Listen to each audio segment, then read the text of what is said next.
quick. Both of them. All right, now that was somebody, unless you're doing it for Chip, something. There was somebody, a woman talking that Who's cut the in. woman talking on It's our all head? right if they said it's all right unless you're doing something for Chip. It was really loud in our earphones. That's you. That's it right there. Yeah, 1, 2, 3, hello. That's what's cutting in. Can't work with it, boys. It's blowing our head off. That just blows us out right there.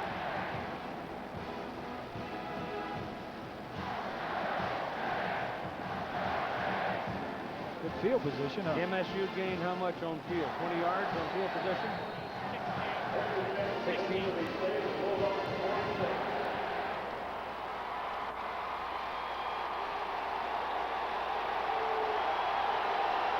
Oh, it blows us out.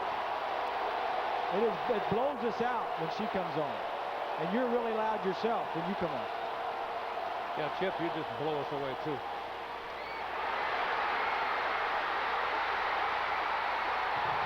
Johnson. Looks like he's all right.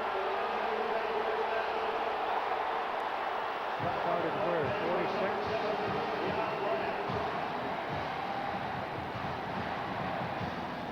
JJ got how much?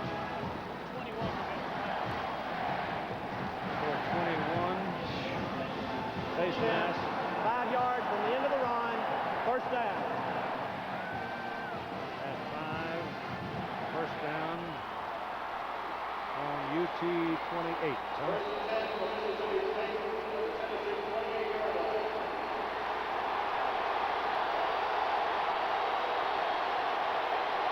No, we do not hear her. I don't hear anything.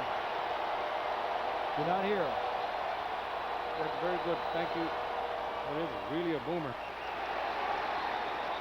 Oh, now we hear her. Yeah, we heard her.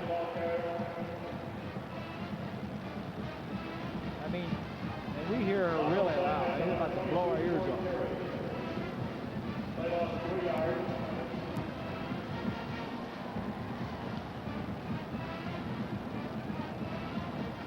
Well, we hadn't heard it before, so what did you do different?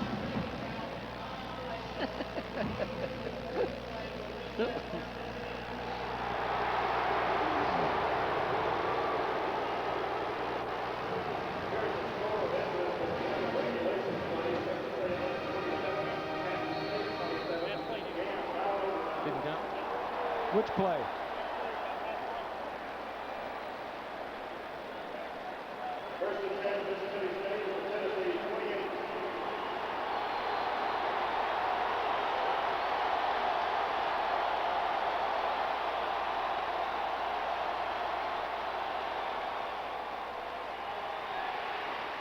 He's got him and he overthrew him.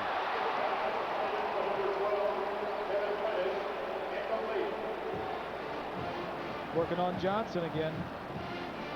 He had him too. Yeah, working on Johnson.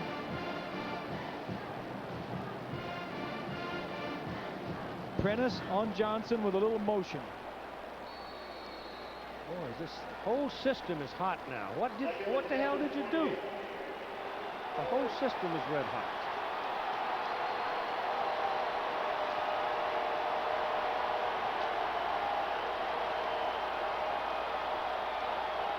There's 11 guys within 5 yards of the line of scrimmage.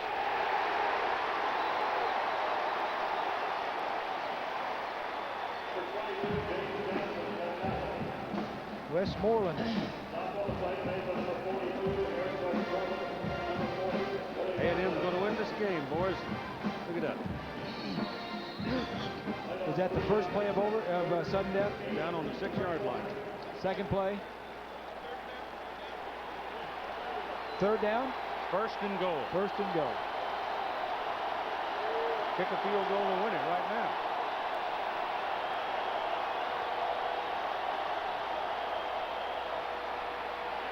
Run.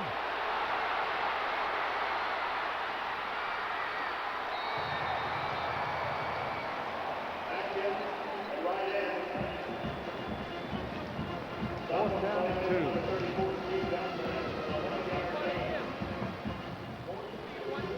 A&M.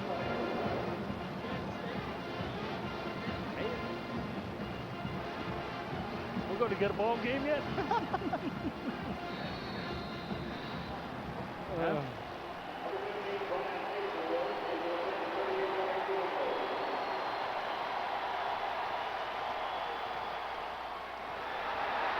Missed it.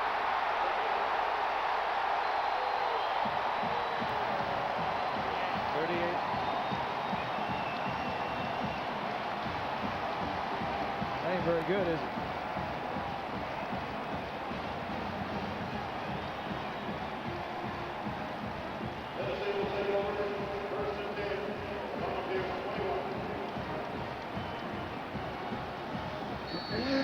Can't win a game doing that, boys.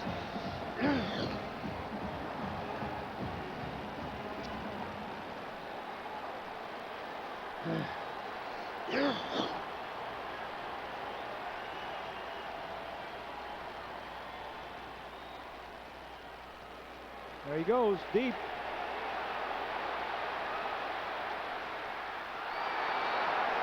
Good play by 13. Was Robert Bean. Yep. The Bean man. He threw that sucker 55 yards. Holy cow. That's like one of my throws. Markets, yes. Yes, we do. Yes, we do. Yes. Oh, boy, do we hear.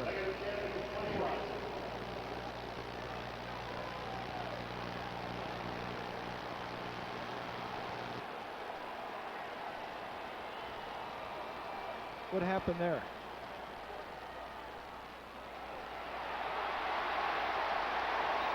Fourth down at the 1.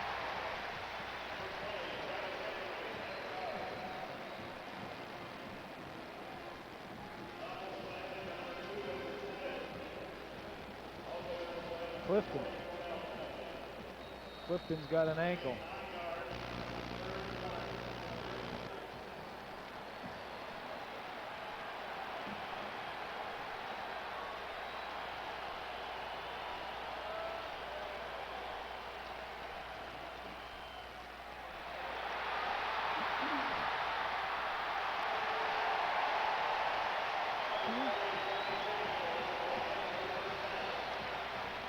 Do we need these lights on up here?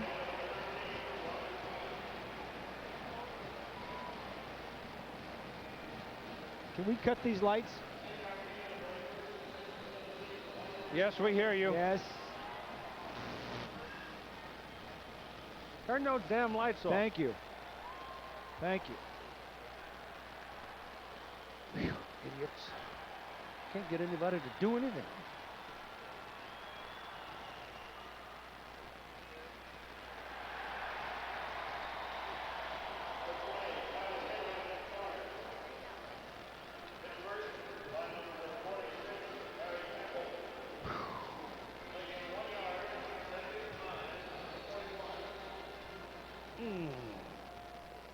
You went for the field goal? Yeah. This is to win, right? No, this is just, they're the first ones. First possession. Oh. Yeah, they may lose it right here. Offensive. Huh?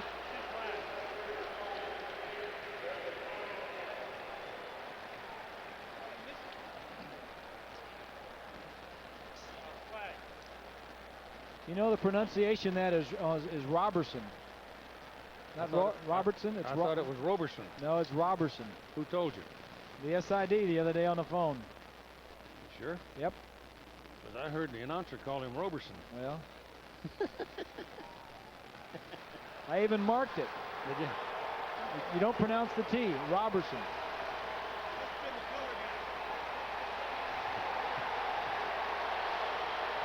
Well, there is no T. Well, it's not Roberson, it's Robertson, like a Rob.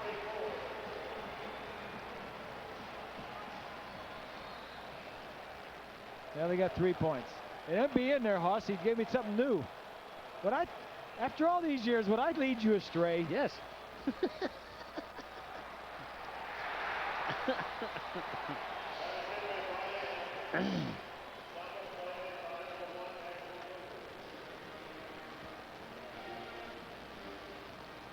Not yet.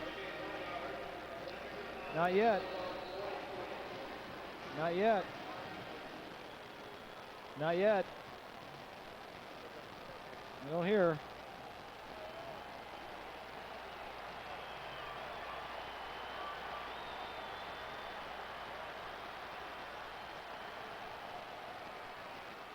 Get him. They got him.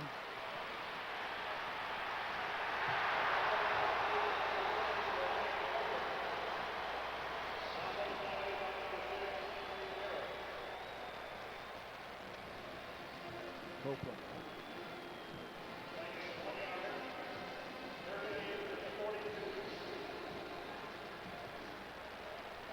Quarterback's wearing one of those Band-Aids on his nose. Who's 6? Copeland.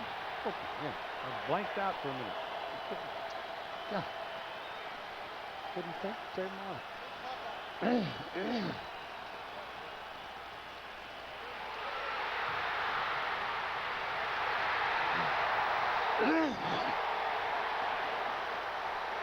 That's fun stuff, though. It may not work all the time, but it's fun to watch, isn't it? I can't tell where they're coming from. And I'm not sure that they do either. I think they just say, just line up somewhere and go. Sick 'em. Doors open, sick 'em. I can't figure that out. All right, 25-yard line in. There they go. Kansas State, this would be a piece of cake for them. Yeah, and now we hear you. Now we hear again. Yep. Just kill the damn thing.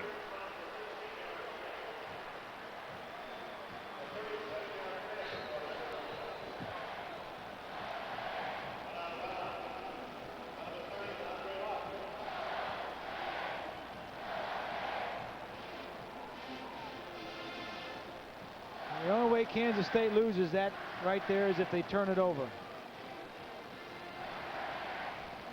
Where are they? They made a first down. They're on the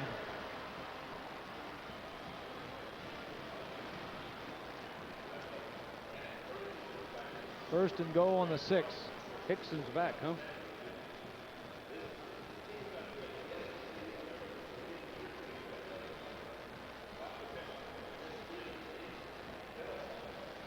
That's some game, though, huh? Boy.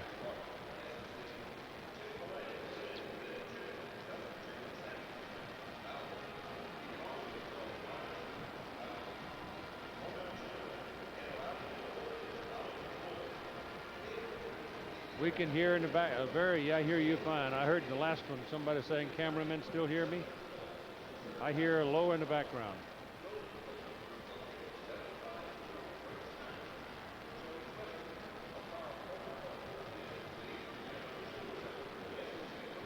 Would he try and run it?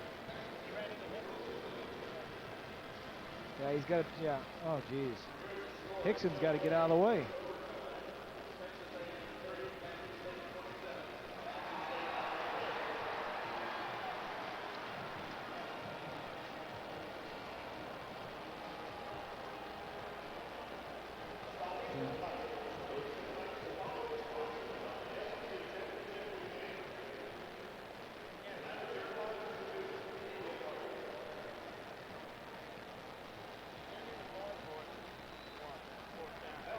Fourth now? Cripes. Do we have to get all the commercials in when we get back?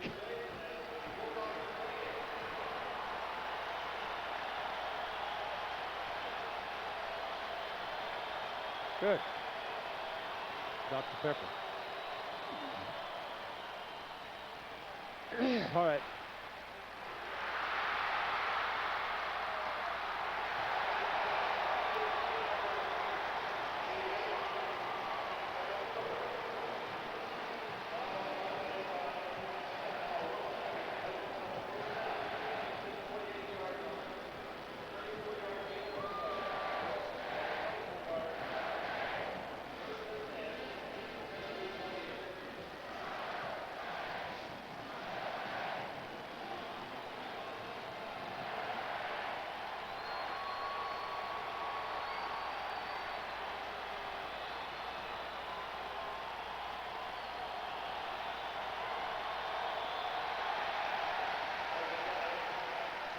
The big guy can't sit there that long.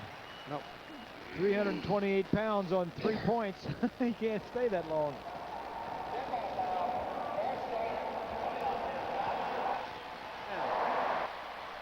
That number looks small on the front of his jersey, doesn't it?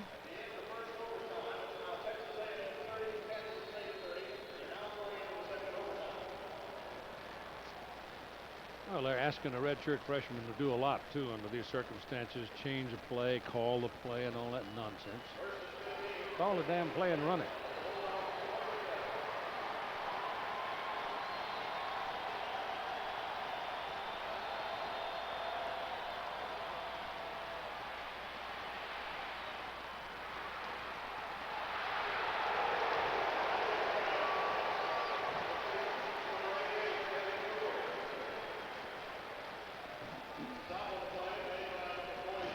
Replay.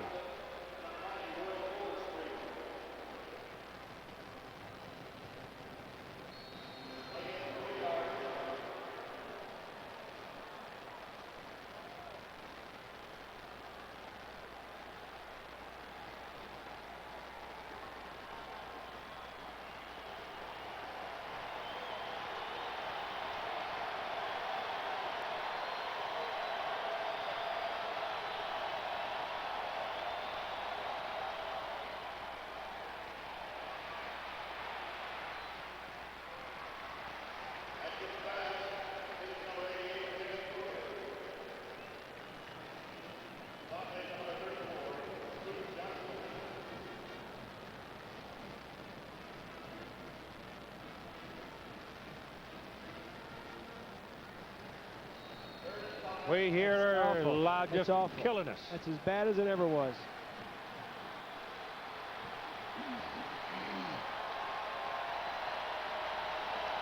Yeah, we still hear it.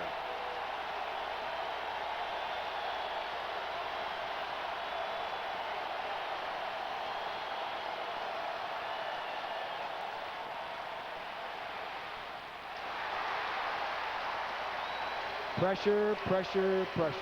Yep.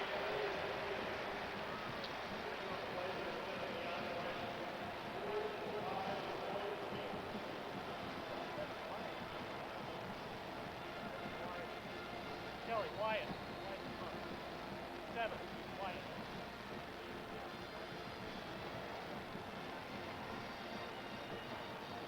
They took him out, huh?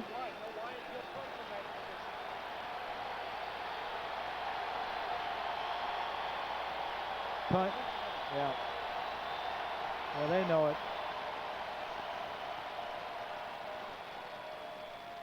No, that's no good. All right. Well, he's punted about 10 times this year, hasn't he? Yeah, I know. But he's punted about 10 times.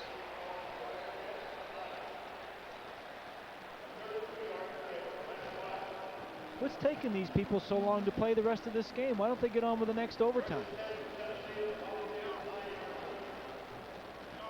Okay, K-State had the ball first.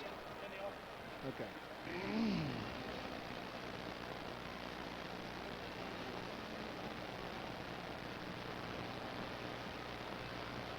Okay.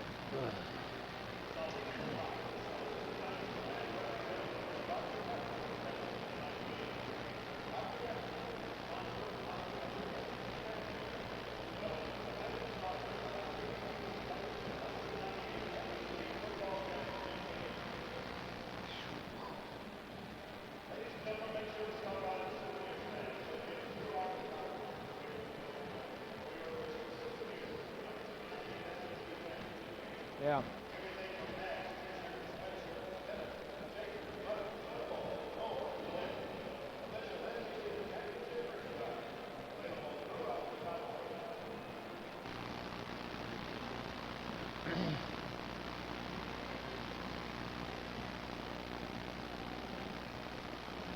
All right, well, fortunately, not much has happened.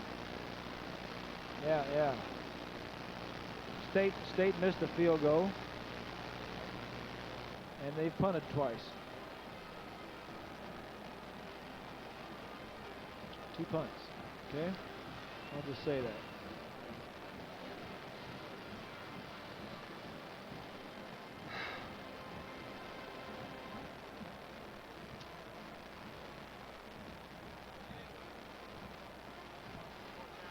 Yeah. That's the weakness right there. Get him throwing the ball.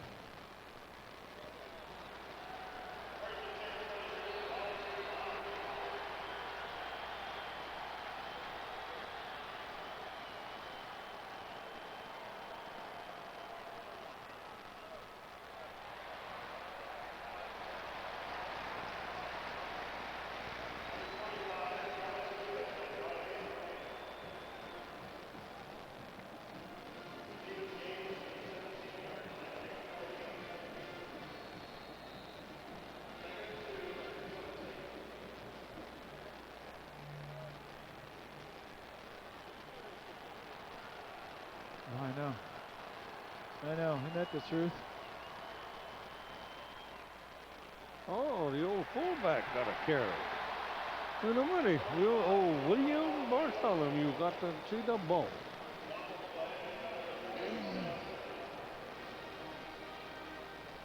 They handed it to him, and he said, "What's that? Yeah, what is this?" What's that?"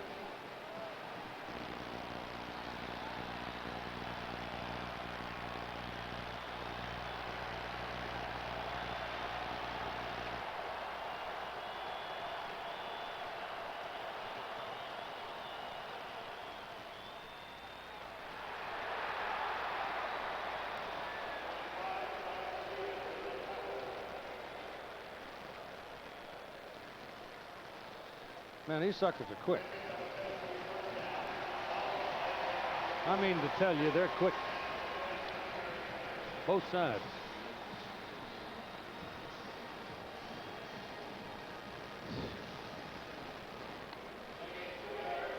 Man.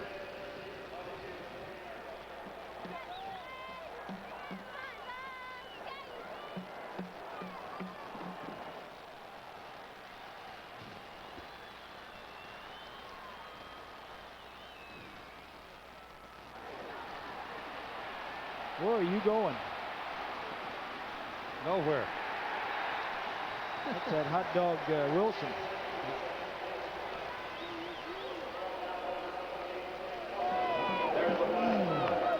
It's getting hot in here, boys. It is really hot, isn't it? Yes. It'll really be hot in the second half.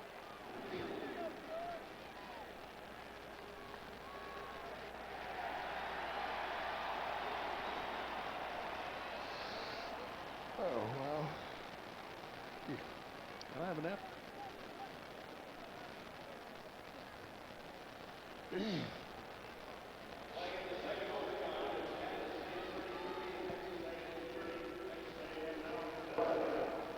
Holding on the offense. 10-yard penalty from the spot of the foul. Repeat first down.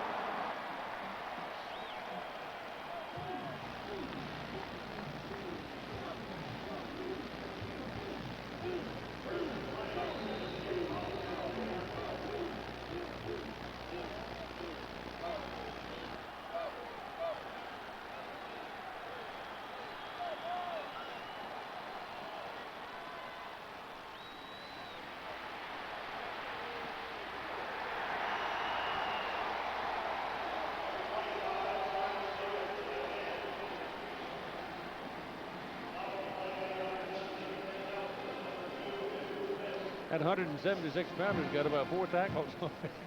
Yeah. Yeah. He's a tough kid.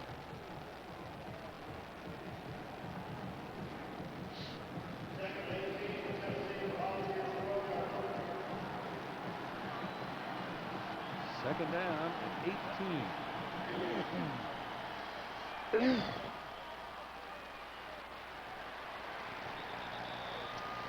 Travis Stevens brought down by Larry Campbell.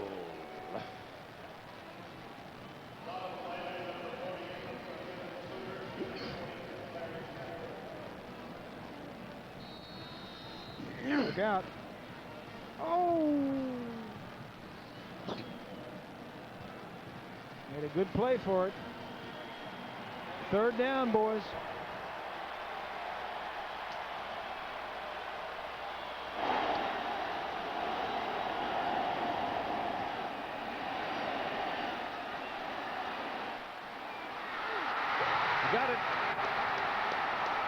Well, there was no interference there. No. There was no They interference. got a convoy over here. He's gone. He's got a wall.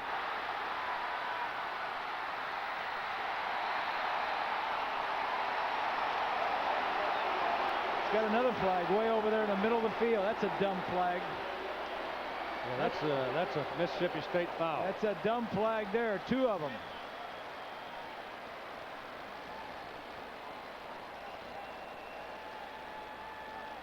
Okay, it's Bean, right? Let me see the replay, guys, on the telly.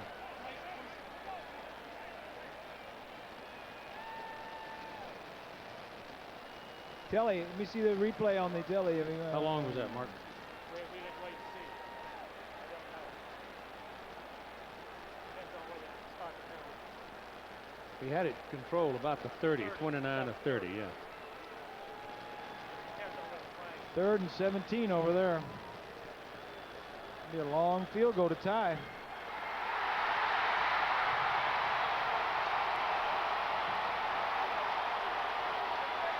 Look out!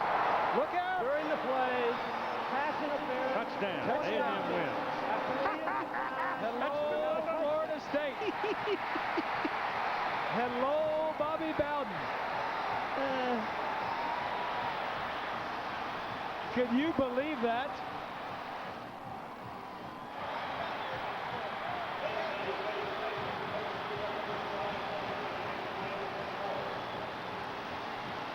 What were the other 2 flags? How long? 70? What were those 2 flags there, though?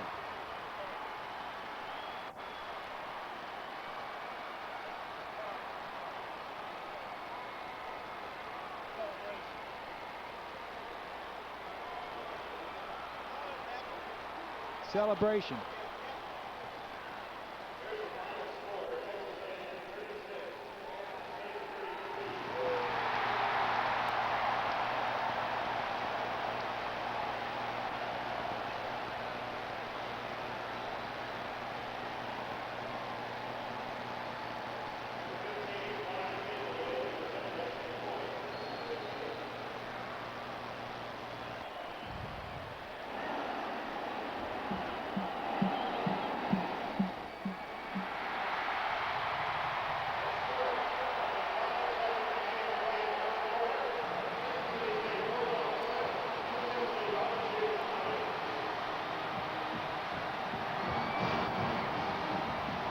Yeah. When are we coming on? Can I see it?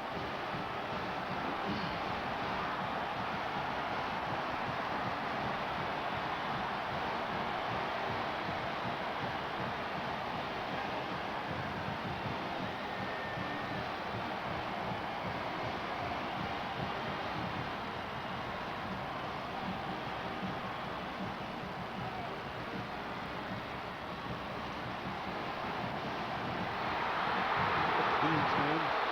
Robert Bean. Did you see that?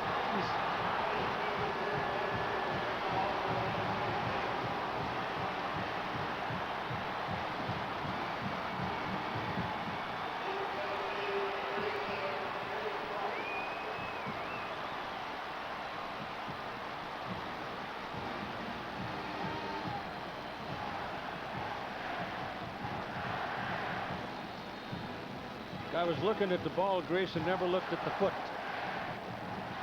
He's out of bounds. Well, that's where the ball is. I know, but watch now. the Watch, foot- watch. All right. He's out right now, see? Yeah, he's and, out And the ball goes over. before the ball broke the plane. Yep. Another bad call.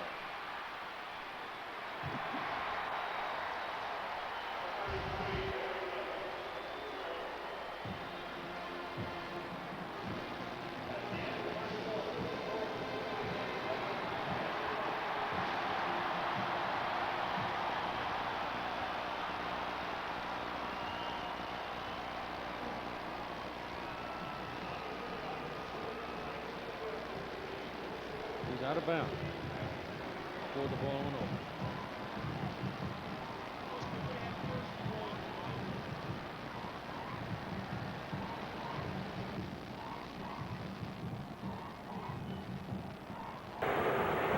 Welcome Welcome to the Georgia Dome, the Southeastern Conference Championship being played for the 7th time, presented by Dr. Pepper. Keith Jackson, Bob Greasy, Lynn Swan, and our ABC crew here in Atlanta. We've missed a goodly portion of the first, in fact, we missed all the first quarter. It just ticked away. But we did have a moment of glory for Mississippi State as Robert Bean intercepts a long pass down the middle, and as flags fluttered all over the place, he went 70 yards for a touchdown. The flags were for offensive interference. Both teams had had the ball 3 times. Bean, who has intercepted 4 balls on the season already, is going to run this one back for a touchdown to put the Bulldogs up 7-0 going into the second quarter.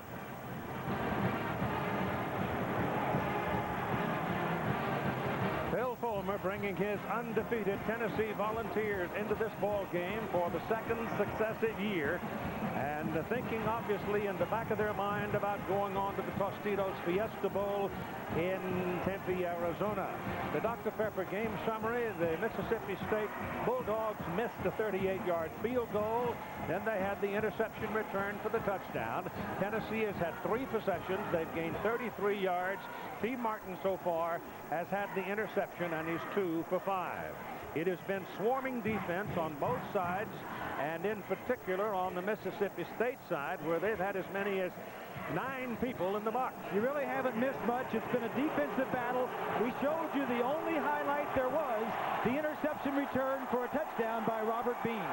Well, now Tennessee turns around and goes the other way as we begin the second quarter of play in the SEC Championship game, with Travis Henry, number 20, carrying the ball. Along the front, Tennessee has Finlayson, Clifton, Hamilton, Riley, Coleman, Rito, and Fearless Price, the great speed burner at wideout, along with Jermaine Copeland, number 6. The quarterback, as you probably know, most of you across the country, is T. Martin, who has emerged as a considerable star in his own right in the season after Peyton. It is 2nd down and 7 for Tennessee, wearing the orange shirts. Here's the pressure coming from the backside. Handed off inside. A penalty flag is on the near side. Travis Henry carries for the Volunteers. So let's see about the flag. The Mississippi State defensive unit is lighter than you might find on a Division I-A football team. The feeling was they might be pushed about a bit. They're just now called for offsides, but so far they have held their position in the trenches very well. They play a 3-5 front. Kevin Sluter, Kewan Smith, and John Hilliard are down, and 5 linebackers, and one of those, as they call them, dog backs, is only 176 pounds, Tim Nelson, but he's been flying all over the place and has 3 tackles already. Well, Jolie Dunn is the defensive coordinator of that unit for the Bulldogs. It's a very unorthodox scheme, Keith. You call it a 3-5, some call it a 3-3-5, some call it a 3-4-4. You know, you don't know where they're going to line up. I've been trying to figure it out for a week. It is 2nd down and 2 for the Volunteers. Out on the 32-yard line, they hand it off to the tailback. That is Travis Henry, who is a sophomore out of Frostproof, Florida, and he's brought down by Cornell Menifee. Travis Henry, who is the man who took over early in the season when Jamal Lewis, the outstanding freshman Tennessee running back from last year, was hurt in the 4th game. Henry and Stevens, Travis Stevens, stepped in to do a very adequate job at that position. Will Bartholomew is in at fullback now. Henry has 32 yards on 8 carries in the ball game. T. Martin sets the throw, throws it hard, and completes the pass to Fearless Price. And Price, a senior out of Dayton, Ohio, will have a first down for Tennessee at the Mississippi State 40-yard line. And so really, for the first time tonight, the Volunteers have some room to work on the Bulldog side of the field. T. Martin has really stepped in for Peyton Manning, who left last year, 2nd in the SEC in pass efficiency. He had thrown 62 passes leading up to that interception that was returned for a touchdown. So very efficient with the football. Mississippi State coming in as the Western Division champions of the Southeastern Conference with a record of 8-3. They won their last 3. Tennessee comes in top ranked in the country. And this is Travis Henry. They have two Travises playing tailback at Tennessee right now. Henry is 20 and Travis Stevens is 25, and they both have played already, but it's Henry who has gained the starting spot. Keith, coming into this game, the focus for both of these teams was key. The focus for the Bulldogs of Mississippi State: win the Southeastern Conference Championship. Tennessee, on the other hand, has a chance to win the national championship, but not tonight. They can only lose the national championship tonight. UCLA has lost. Kansas State has lost. And that particular running back on that play, Travis Henry, also lost a little as Kevin Sluter got penetration and made the tackle. The defensive front is 270, 235, and 270 for Mississippi State.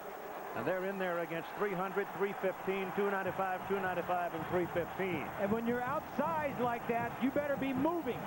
Slanting right, slanting left, moving the linebackers, and getting off those blocks of those big offensive linemen. 3rd down and 5 for Tennessee, and they've got 5 wideouts on the field. 5 wide receivers. Look at where they're lined up at the line of scrimmage. No linebackers, everybody's in there. And here comes pressure. It goes over the middle. The pass is incomplete. The pressure coming right up the middle was Barron Simpson. Just flew right between the center and the guard and got in his face. They're lined up all across the line of scrimmage. Pressure right now. Martin sees it, has to get rid of it. Not giving him a lot of time to throw the football and think where to throw it. The ball is at the 36-yard line approximately. They'll be punting it, and he'll hit this one from about the 45. And David Leverton out of Midland, Texas, will obviously pooch it and try to kill it deep. Anthony Derricks is waiting for it back at the 10-yard line. A high kick, and I think this will carry it to the end zone. Depends on how it... Nope.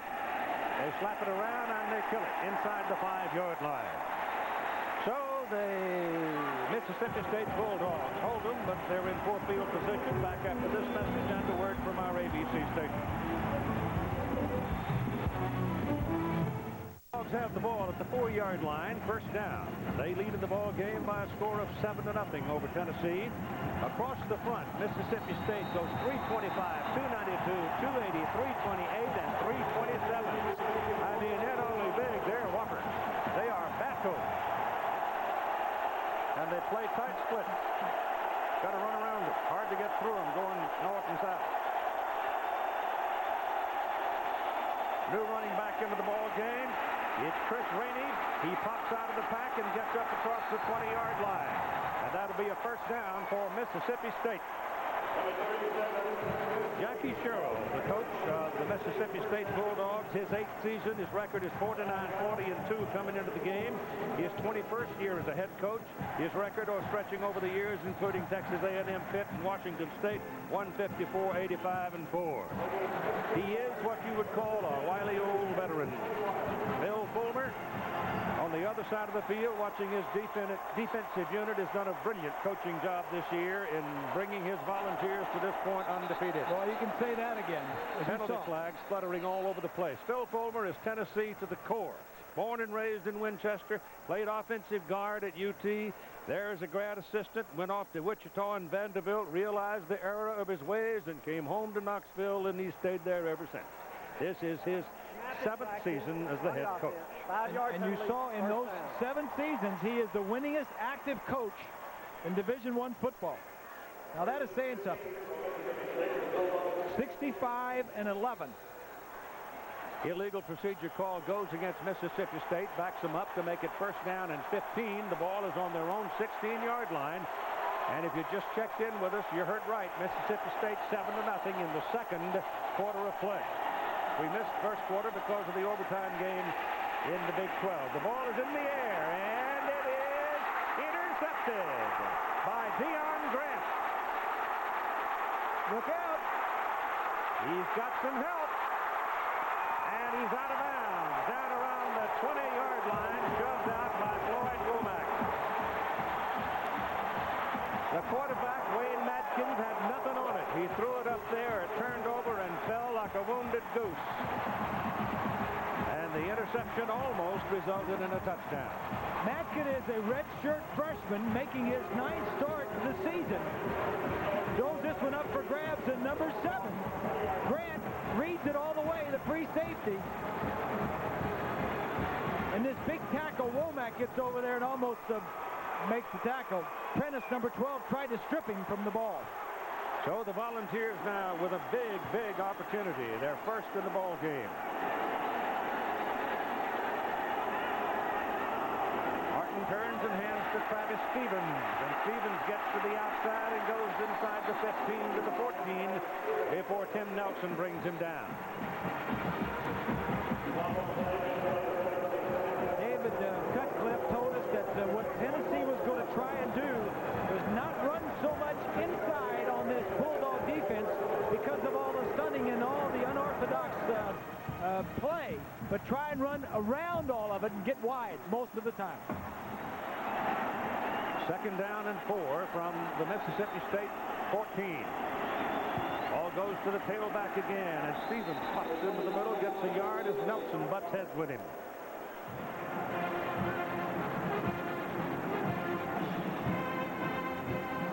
UCLA beaten by Miami today. Kansas State beaten in overtime by Texas A&M. And now there is only one left, undefeated. That would be the team you're watching in the orange shirts right there.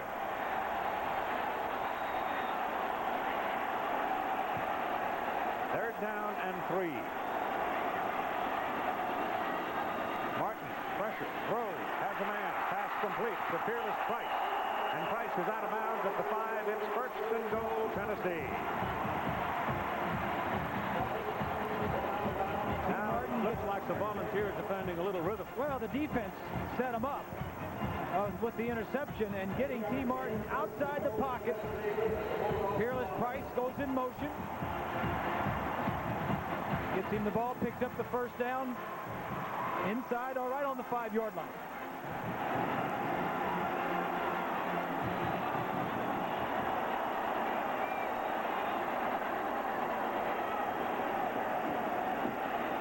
This is Travis Stevens.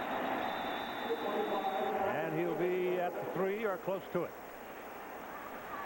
Maybe inside of it. Tennessee leads the Southeastern Conference in rushing. Their offensive line is the key. I mean, they lost the best quarterback that has ever been at the school in Peyton Manning. They lost Jamal Lewis, but yet they come back. And they're an outstanding offense because of the offensive line. Second down and goal from the 3. Tailback again, dives for the goal line. Stevens, touchdown.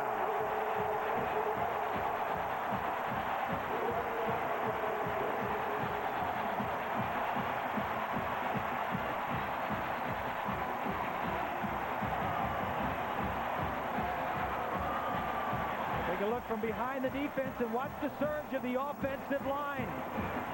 52 is Coleman. Riley, the center, is 68. Hamilton, 75 in the center of that line. Jeff Hall for the extra point. He's also from Winchester, and he's good with it. And so, with 9:32 to play in the first half, we're all even at 7. Welcome back to the 7th SEC Championship, presented by Dr. Pepper at the Georgia Dome in Atlanta. Tennessee has just tied the score at 7, and will kick off now. And the deep people for Mississippi State are Kevin Prentice, number 12, all 153 pounds of him, and Pig Prather, who's the tailback, number 25, or 29. Yep, that's what they call him, Pig. Right. Kick by Hall. Long and deep, and no return. And here's Lynn Swan.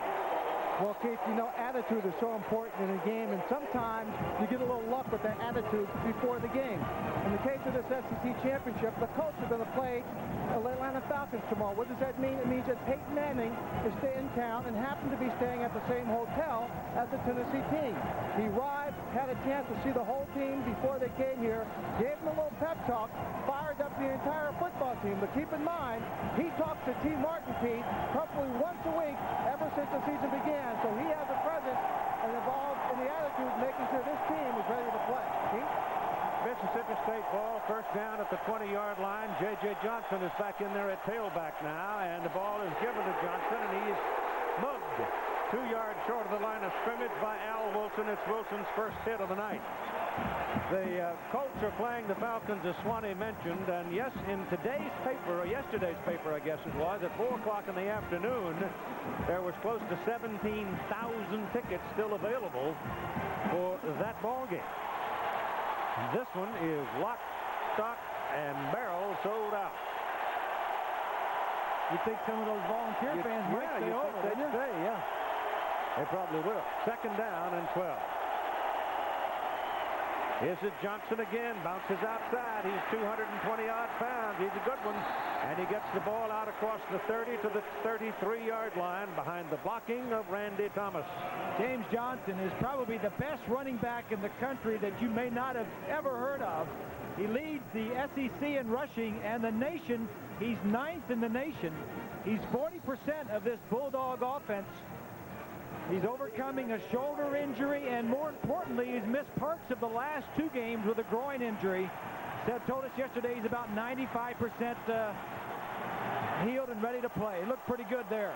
First down for the Bulldogs. Johnson has 5 carries for 33 yards. He's got it again, and he's working in among tree stumps right there and going very little, maybe 2 yards on the carry. Get him up to the 35.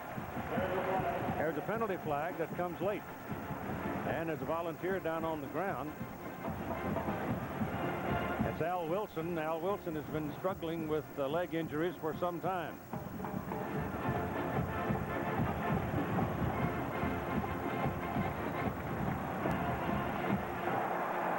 After the play, we had a dead ball, personal foul on the offense, 15-yard penalty. It will be second down. The referee is Steve Shaw. Tomorrow live at 3:30 Eastern, 12:30 Pacific on ABC Sports, Tostitos Bowl Championship Series selection show. Find out who's going to be facing who. I think you'll know that tonight. The Tostitos Fiesta Bowl, the first ever national championship game. I tell you what, if Tennessee should lose tonight, there's going to be computer chips blowing up from coast to coast. Well, everybody thought they had this thing all figured out. Be lots of old gray-headed boys are sitting at their typewriters doing a lot of knee slapping and giggling.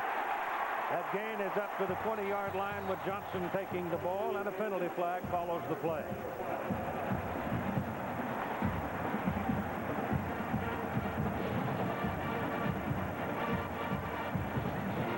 It's another foul on Mississippi State, so they are effectively killing any kind of momentum in this particular possession with that holding call. Now, your graphic and the story, Mr. Greasy. What does BCS think, Keith? Everybody thought they had it figured out, but wait a minute. UCLA loses and Kansas State loses. That automatically bumps Florida State into the championship game if everybody votes the way they should vote.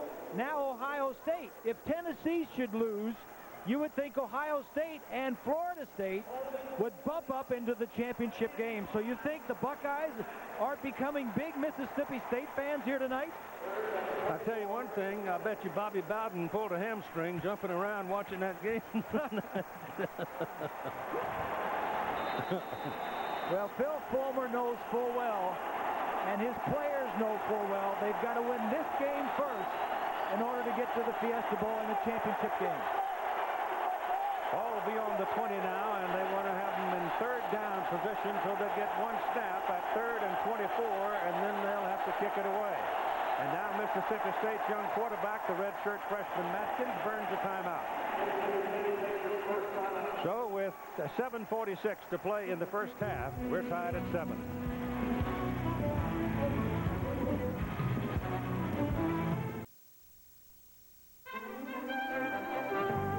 SEC Championship presented by Dr. Pepper on ABC Sports, brought to you by Dr. Pepper and your local Dr. Pepper bottler. Dr. Pepper, this is the taste. Genuine Chevrolet, the cars more Americans trust. Valvoline, you can always tell the guys who use Valvoline. And National Car Rental, so what are you waiting for? Let's go. We'd like to thank Tostitos, proud sponsor of the Tostitos Fiesta Bowl, college football's national championship. for providing aerial coverage of today's game, or tonight's game, to be correct. Third down. And 24 for Mississippi State.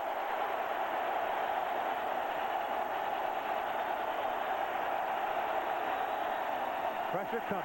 Passes away. Pass complete to Johnson. And Johnson is up to the 25, and that'll do it. It'll be fourth down for the Bulldogs, and they'll have to punt it away. Deion Grant made that play. He came up from his safety position, saw it all the way. Stopped that play for little or no gain.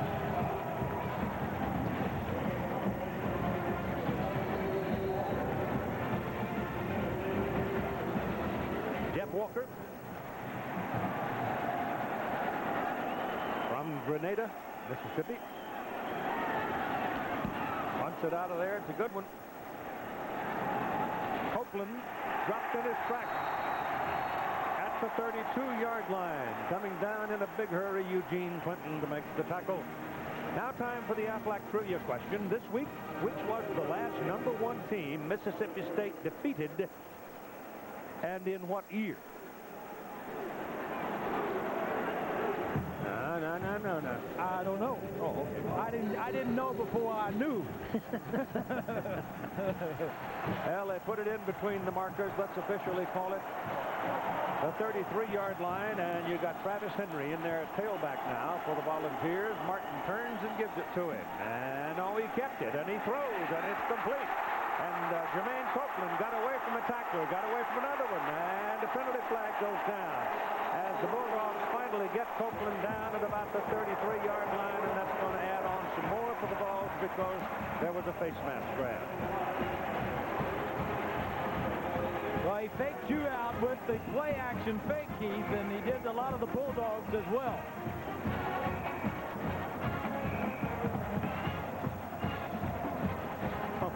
Incidental face mask on the defense. 5-yard penalty from the end of the line. First down. Nice fake there by T. And some good running by Copeland. There's the face mask right there by Derricks. Just had his hand on there for a second and got it off.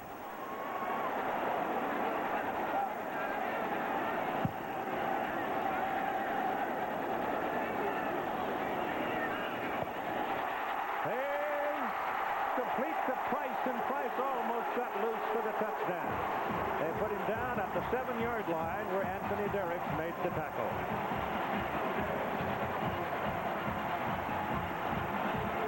Robert Bean went for the interception and missed it. T. Martin in his passing game warming up here. From behind the offense, little slant route.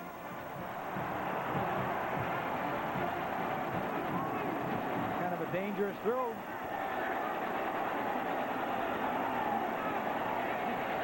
And that's too high.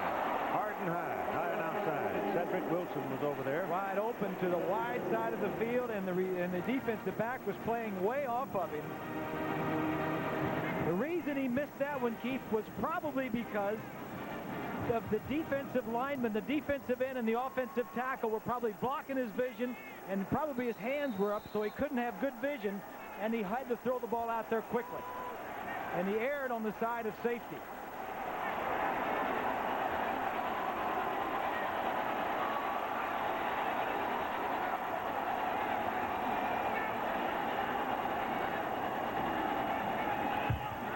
Pursuit, and they get him. Ashley Cooper tracked him down. Jolie Dunn and Jackie Sherrill can't say enough about this young man. He's intercepted a pass and returned it for a touchdown, but the thing that Sherrill said yesterday, this kid is a great athlete. In fact, he's an international soccer player. Ashley Cooper, number 1, great speed and quickness. He's one of those dogs. There's Jolie, doesn't wear headsets, doesn't have any notes, has it all in his head.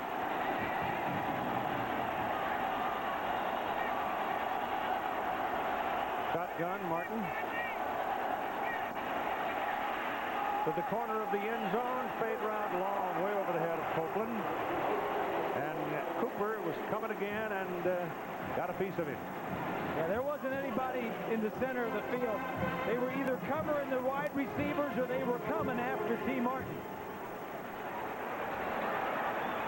It's that Sikkim defense of Jolie Dunn.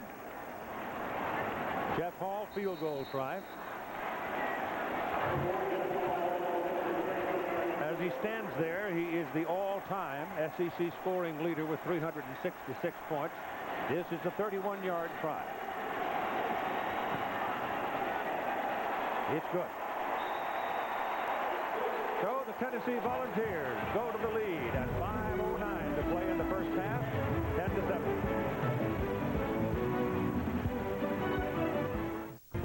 ABC Sports presentation of Championship Saturday continues. The Tennessee Volunteers about to kick off to Mississippi State, having converted on a 31-yard field goal try by Jeff Hall to lead 10-7. Waiting for the ball will be Pig Prather, 29, and Kevin Prentice, number 12. Last time, Hall kicked it beyond the field of play. This one bounces up in the air and will be returned by Prather. Finds some daylight and gets it out to the 20, close to the 25-yard line, and we go to John Saunders. Well, Keith, this Burger King update shows you the second huge upset of the day in the second overtime, 3rd and 17. Brandon Stewart to Sir Parker. Now, it looks like he doesn't really get into the end zone, but probably doesn't matter because the ball would have been inside the one with 4 shots at it. K-State's unbeaten record comes to an end, as did UCLA's. Keith, back to you. How about Tennessee? Well, they lead at the moment. But on a day like this, who knows? You got to be a little like old Chicken Little. Stay close to a big rock.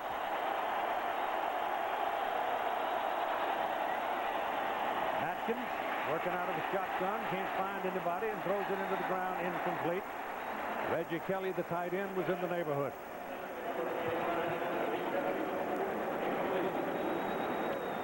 There's a game summary so far. You look at the total yardage. Both teams have a turnover that they turned into 7 points. Tennessee's had the ball about twice as much as the Bulldogs have.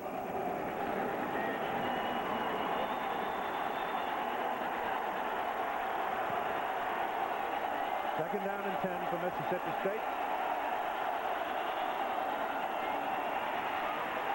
Atkins pitched it behind the back. The trailing back has to come back and cover it. That's James Johnson. So the youngster tried to do something that you couldn't do when he was pretty well enveloped by the defensive players.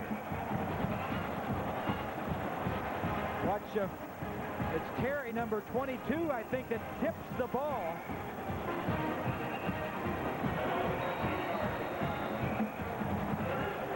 So for the second possession in a row, Mississippi State making mistakes to hurt themselves. Ball is now back at the 12-yard line.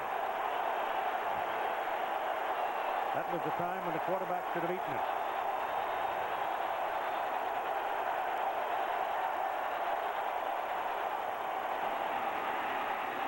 Johnson works his way in some traffic and get at the 19-yard line. And the Bulldogs will punt the ball away. Johnson really hadn't cut it loose yet, and I don't think he's favoring that groin any, although his hand went down to where his groin area is that injury was, but he looks like he's running all right.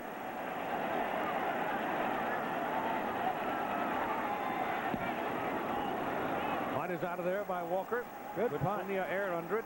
And he runs Jermaine Copeland all the way back to the 36-yard line. Earlier we asked you the Aflac trivia question, which was the last #1 team Mississippi State defeated and when? Well, it was Alabama, one of Paul Bryant's teams, in 1980.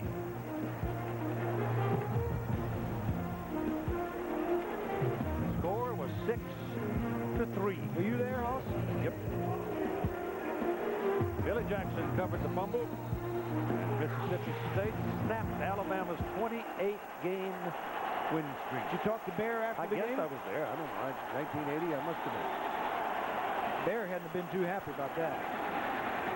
No. Ball is on to 40 now after the completed pass to Sean Bryson out of the backfield, the fullback from Franklin, North Carolina. If T. Martin looks like a economy-sized quarterback, he is. He's 6'3" and 220 pounds. And as you heard earlier, he is from Alabama, Mobile, grew up 2 houses from J.J. Johnson, the lead running back for Mississippi State. Played a lot of basketball, the two of those guys. Their families, mamas, grandmamas, were friends for a long time. 2nd down and 6. That's a pretty good play there by Kevin Schluter. Second big play he's had in the game. You missed the first one, came early, when we were still watching the Aggies and the Wildcats have at it. This Bulldog defense is ranked 20th in the nation. We said they were unorthodox. They're lined up all over the place. They're second in the SEC in sacks, so they will get after the quarterback. It is 3rd and 8. Here they come. That's pretty good stuff there by number 17, Tim Nelson. And there's the penalty flag. I think that's going to be a late hit. By who? There's a couple of guys that jumped on the pile late, and I don't know. This would be a close call because T. Martin was still kind of wiggling around trying to shake out of it. Dead ball, personal foul on the defense, 15 yards, automatic first down. Well, see, this is a tough call. Oh, watch this. Nelson is 17, number 17. He's the one that only weighs 176 pounds. He's going to grab onto the ankle of T and just hold on. And Martin is not down yet. There was no late hit. There was no helmet to helmet there. Martin was not down. The quarterback wasn't down. Very tender. Oh, well. You got to be careful now, Hoss. Remember what those officials gave you before the ball game. Oh, it ain't a bribe, I'll tell you that. But that's a tender call. I don't care who made it. Fearless Price, the intended receiver, the ball was high and wide. I've seen fumbles with guys with both knees on the ground. I've seen all kinds of stuff. Kid almost had his head torn off with a face mask and wasn't called. In the last 4 or 5 weeks, we've seen some funny stuff. Well, we got to tell, who was it? Bobby Gaston that came by earlier? Yep. The head of the officials, SEC, and they gave you a whistle and a yellow flag. That's right, and I'm looking for the whistle. That's what you need. You got your own flag. My own whistle. Ball bounces on the turf. I don't know. I don't want their job, but I'm not criticizing them individually. Oh, I know. Bad call. You miss a call.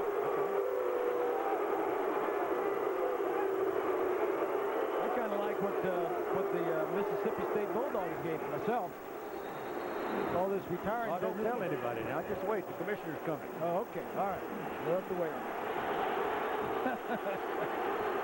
3rd down and 10.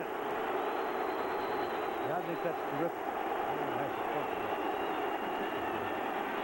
Martin's pass to the sidelines is incomplete. And again, there was pressure. That's exactly right. Copeland was open, but T didn't have time to wait because of the pressure up front. And Smith, 99, was one of the main ones. What's his first name? Kenwan. Oh, I tell you, just because you're getting all these nice gifts, you're retiring and all this stuff, you start giving me a hard time here. There's Kenyon. I thought you'd call him big fella. Yeah, it was. He's a big fella. Like Ara did once. No, one of the funniest moments of my entire life was when Ara Porcigan ran into Manu Tuiasosopo and called him big fella. Timeout. Wasn't that what you studied? Industrial engineer? Industrial management. Management. Yeah. Oh, well. Same thing, Well, it came with a white collar. All these engineers at Purdue. No, I can't say that. It wasn't the same thing. That'll give me trouble.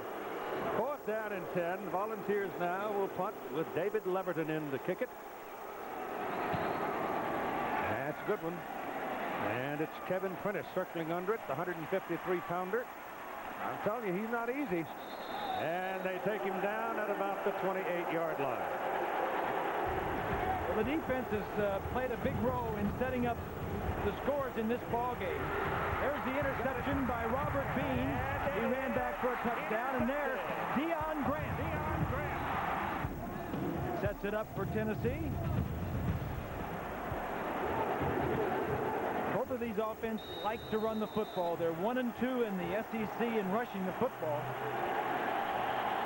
And that's how they make their business. So first down from the 28 with James Johnson, the deep back. He broke a 21-yard run early on in the ball game. The second possession the Bulldogs had. And Matkins back to throw. Gets it off, throws it hard, gets the first down as it's caught for the first time tonight by Kevin Prentice. Here's 20. Well, Keith, you were talking about James Johnson earlier in the groin injury that's 95% healed. He has been and will be substituted greatly for in this ball game to protect that. But the main concern has to be his conditioning. He's only had one workout in the last 2 weeks, and that workout only came this week on a Thursday, which was not really a tough workout. So as we progress this ball game, we have to keep an eye to see if he's got the stamina, Keith, to last. All right, Prentice, Love, and Butler, along with Cooper. You got 4 wideouts on the field right now for the Bulldogs. You don't see it all that many times for the Jackie Sherrill team.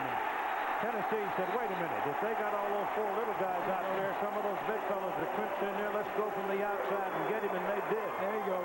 Corey Terry took him down. Well, they look from behind the offense. Number 22, Terry's just going to come free. It's his 4th sack of the year. Tennessee had 29 sacks coming in. As you look at their defense, pretty good. Turnover margin, they're 5th in the country. They're 8th in the country in rushing defense and only allowing 14.5 points per game. I don't know how you score a half a point, but well, we kind of like to round them up or round them down. But inside a half minute to go now in the first half, and Atkins back to throw it, gets it off, and it is incomplete. He threw it wide of the intended receiver, Cooper. So that stops the clock with 19 seconds. At the conclusion of the game, we'll select the Chevrolet Most Valuable Player from each team. In recognition, Chevrolet makes a contribution to each school's general scholarship fund. Third down and 19, and very little time left in the first half. Tennessee is leading 10-7. Bell cow of that defense is Al Wilson, no question about it. They lost 2 first-round draft choices. Terry Fair and Leonard Little wasn't in the first, but he was a high draft choice. And 7 starters off this Tennessee defense. Volunteers have handled Matkins pretty well tonight. They're flushing, and he throws it, out of bounds. And Mississippi State now is screaming for a late. Al Wilson hit him out of bounds. Yeah. Jackie Sherrill didn't like that call a little earlier about hitting T. Martin. And here Al Wilson, number 27, is going to chase the quarterback Matkin down and hit him near the sideline. That's all right. Yeah, he's on the field of play. Tumbling into the sideline, and the whole Mississippi State sideline is arguing for the call, but didn't get it. And here's the punt, and it's partially blocked. And they've been close all night. And it's going to roll around and roll around and roll dead right about midfield, and the half is over. So the Volunteers get a piece of a block, but can't cash in a midfield opportunity. And at halftime, it's Tennessee 10 and Mississippi State 7. All right, keep alongside Todd Blackledge. Anything happen in college football today? Boring day today. Unbelievable. We started with 3 unbeaten teams. We're going to break things down as we continue with Valvoline Halftime 98. But right now, let's remind you that the Sears Collegiate Champions Program awards 2,200 trophies annually, including the Sears Trophy, which will be presented to the winner of the Tostitos Fiesta Bowl on January 4th. Back after this, and a word from our stations. Could roses eventually cost a dime a dozen? Will you ever buy options on a rock star? Is there potential in the bot One thing's for sure, opportunities abound. And every day we look at them through a microscope. Like a peek. Let's get to work. Solomon Smith Barney. Before I quit smoking, I asked my doctor, is Nicorette gum safe? And he said, to quit smoking? Of course Nicorette gum is safe. Smoking is not. People smoke to get nicotine, and they get carbon monoxide and tars, which are deadly. Smoking is the danger. Nicorette can be a big part of the solution. Nicorette lets you use nicotine when you need it to help you overcome your cravings.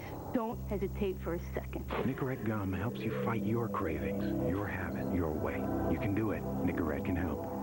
Okay, babe, here we go. Now, move over to the right. No, the other way, my right. A little more. A little more. Perfect.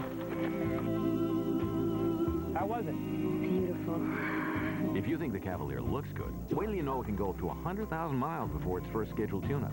Chevy Cavalier. The more you know, the better it looks. Genuine Chevrolet. National Car Rental presents the drive for the national championship. The year was 1996, and the Florida Gators were on a mission. After losing in the national title game the previous season, the Gators captured the SEC title, defeating Alabama 45-30. They would go on to a decisive win over Florida State in the Sugar Bowl to lay claim to the 1996 national title. This year's national champion will be crowned in the title game of the Bowl Championship Series. Work piling up? That's the perfect time to declare a national holiday. National Car Rental is declaring every day a national holiday. With our great holiday rates, you can escape to the outdoors, or the golf greens, or just about anywhere else by renting a midsize from National in Florida or California for only $159 per week. At this rate, you can't afford to stay home. So call National Car Rental now and declare your own national holiday.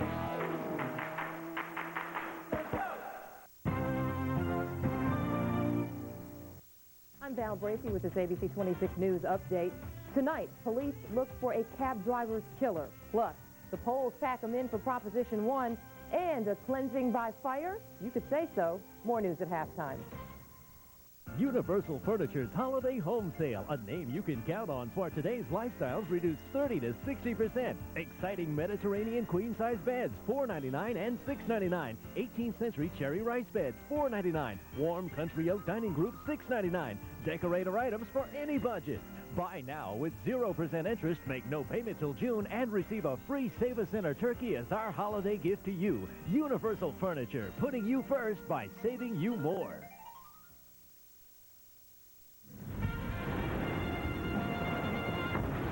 Valvoline, halftime 98, brought to you by Valvoline. You can always tell the guys who use Valvoline. From our New York studios, John Saunders and Todd Blackledge.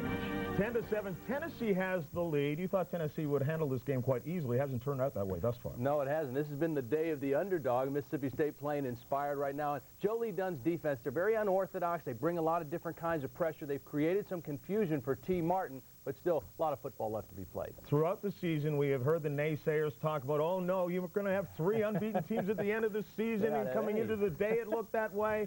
Would all of them win? Would it be a problem? Now the question is, will all of them lose? This is Michael Bishop here taking off, and the ball is just waved out there.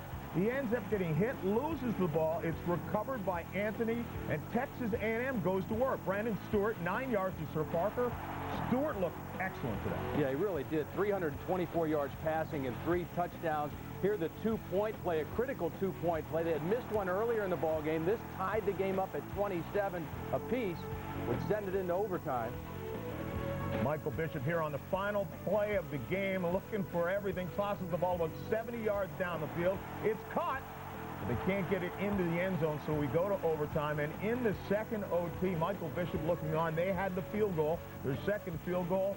So Texas A&M for the win would have to go to a touchdown. 3rd and 17, Stewart to Sir Parker.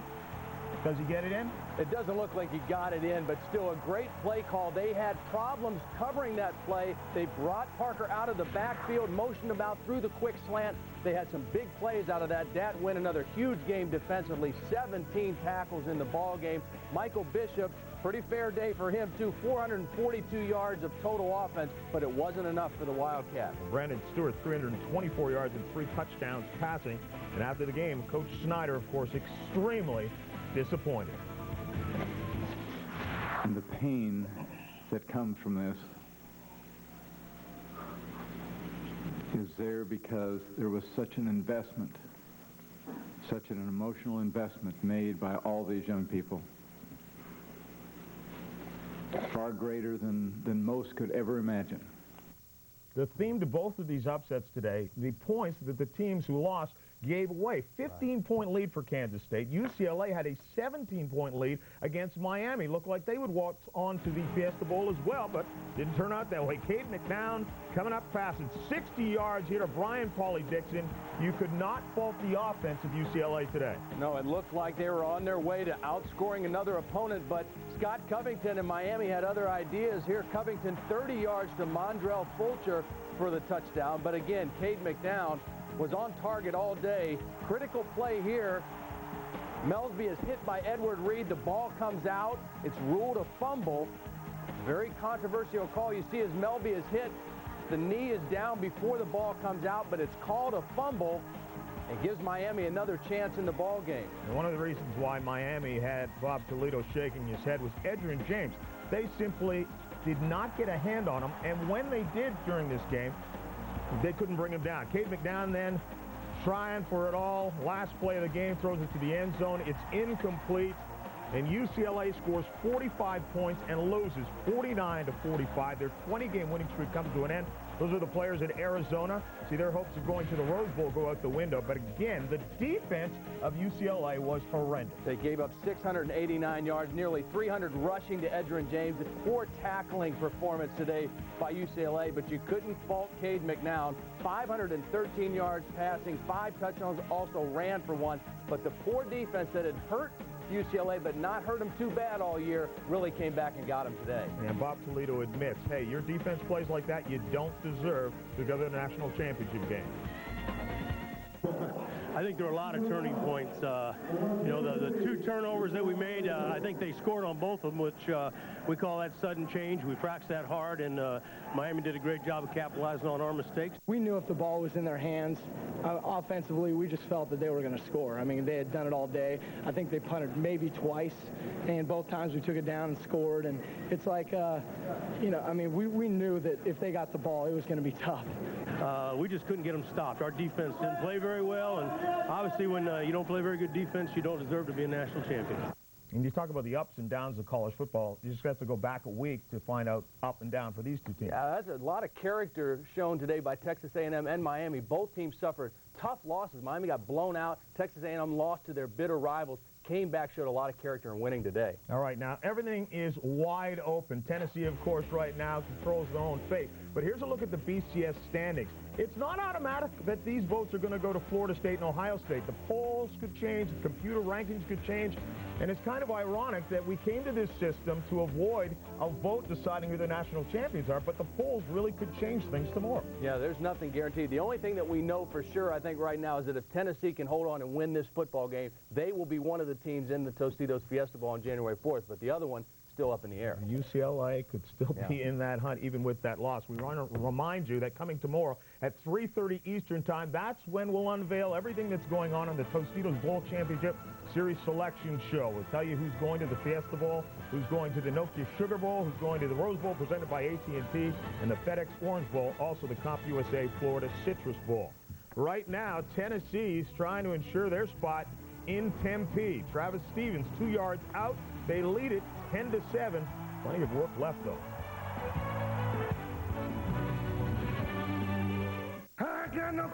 Considering the cost of today's exotic multi-metallic engine parts, shouldn't you use an antifreeze coolant with a patented new formula designed to protect your entire engine?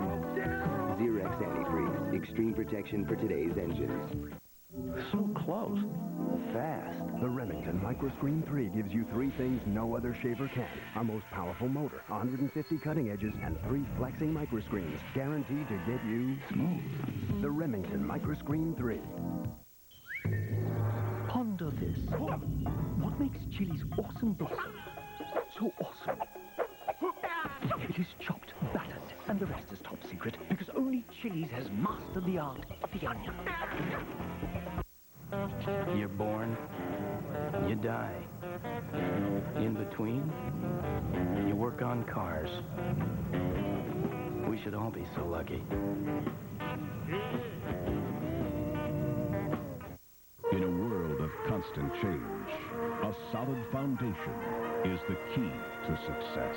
The 12 institutions comprising the Southeastern Conference form pillars of academic and athletic excellence. For more than 6 decades, the SEC's commitment to teamwork and achievement has provided the foundation for student athletes to become the leaders of the next millennium. The Southeastern Conference, a proven past, a promising future. This is Valvoline Halftime 98. John Saunders and Todd Blackledge. All right, we laid it out there for you, and basically we're telling you it is wide open, up in the air. We're going to have to wait for things to come out tomorrow. But based on what you've seen today, who do you think is going to go, and who do you think deserves to go to Fiesta? Well, I'm not a math major, so I can't figure out all the decimals at this point, but I do think that Florida State is the most deserving team to move up. Tennessee, if they hold on, they'll play. I think it'll be Tennessee and Florida State. I think that's who will go. I think that's who should go. Again, it's going to come down to the computers and the polls, the voting polls, because that's what's going to swing this thing. Everything else, strength of schedule, is not going to change that much. Army against Navy, the 99th meeting. In the 98 previous meetings, only 91 points separating the two teams. This is Ty Amy taking in from 70 yards for the touchdown. Army coming back from a big deficit. They take the lead and they get the victory. There was a scary point during the game. You see this wall collapse? And a number of cadets went down and some high schoolers as well. Apparently the worst injury, we're told, was a broken leg. 34-30. Doesn't matter the records when they play. It's a lot of fun. It's a great game. And this one, a very high scoring. The most points ever scored in the series combined for 64. Army never gave up, scored the game's final 15 points for the victory. All right. In the WAC championship game, Air Force comes back and knocks off BYU 20-13. Blaine Morgan questioned whether he was going to play in this game. He gets them the victory. Yeah, played very gutty coming in the second quarter. Spanky Gilliam, the fullback, 91 yards on 10 carries, also a touchdown. Kevin Federick, 258 yards passing for BYU. Coming up, we're going to take you back out to Atlanta. The Dr. Pecker Pick Your Kick is coming up. McKinney Smith will have a shot at it.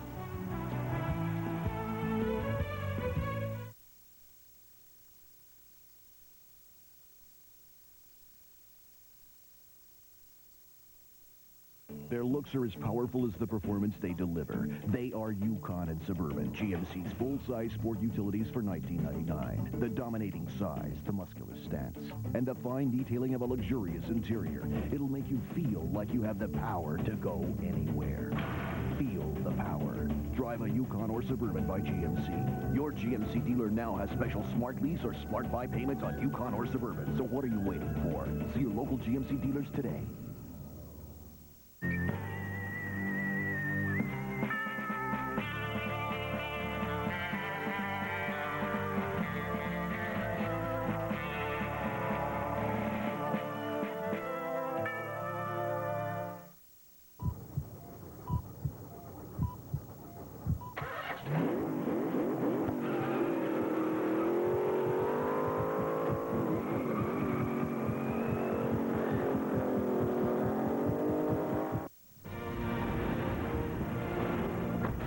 Valvoline, Halftime 98, brought to you by Valvoline. You can always tell the guys who use Valvoline.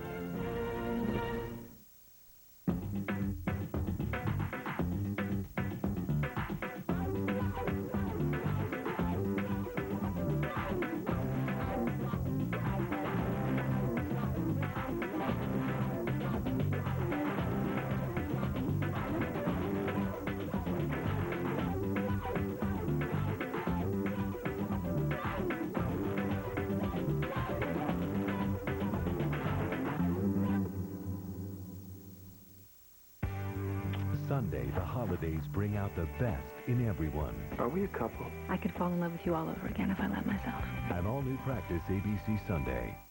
The full championship series is online with live action, interviews, game highlights, and live polls at ESPN.com and on America Online.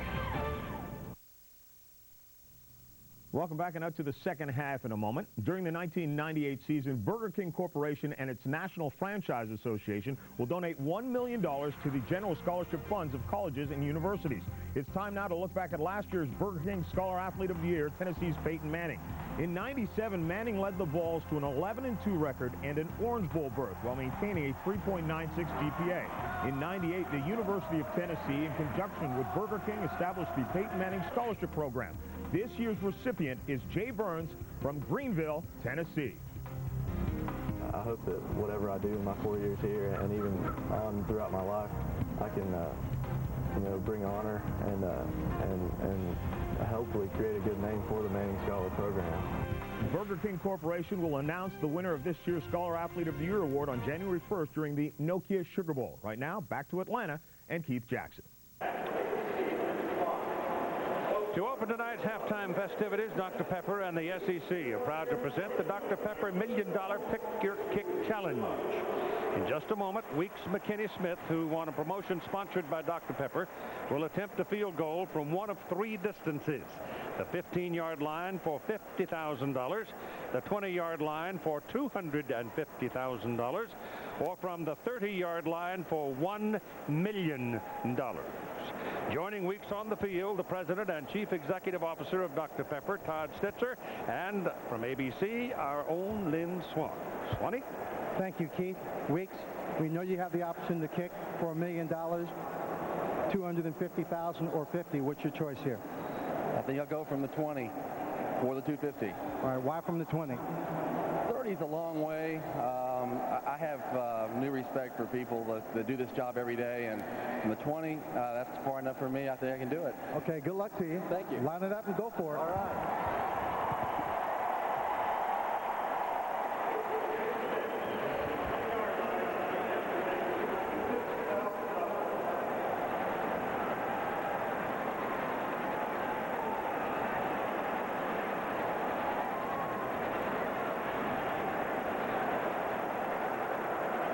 That's pretty flat. This is really a 30-yard field goal with the 10 yards of the end zone. $250,000. No.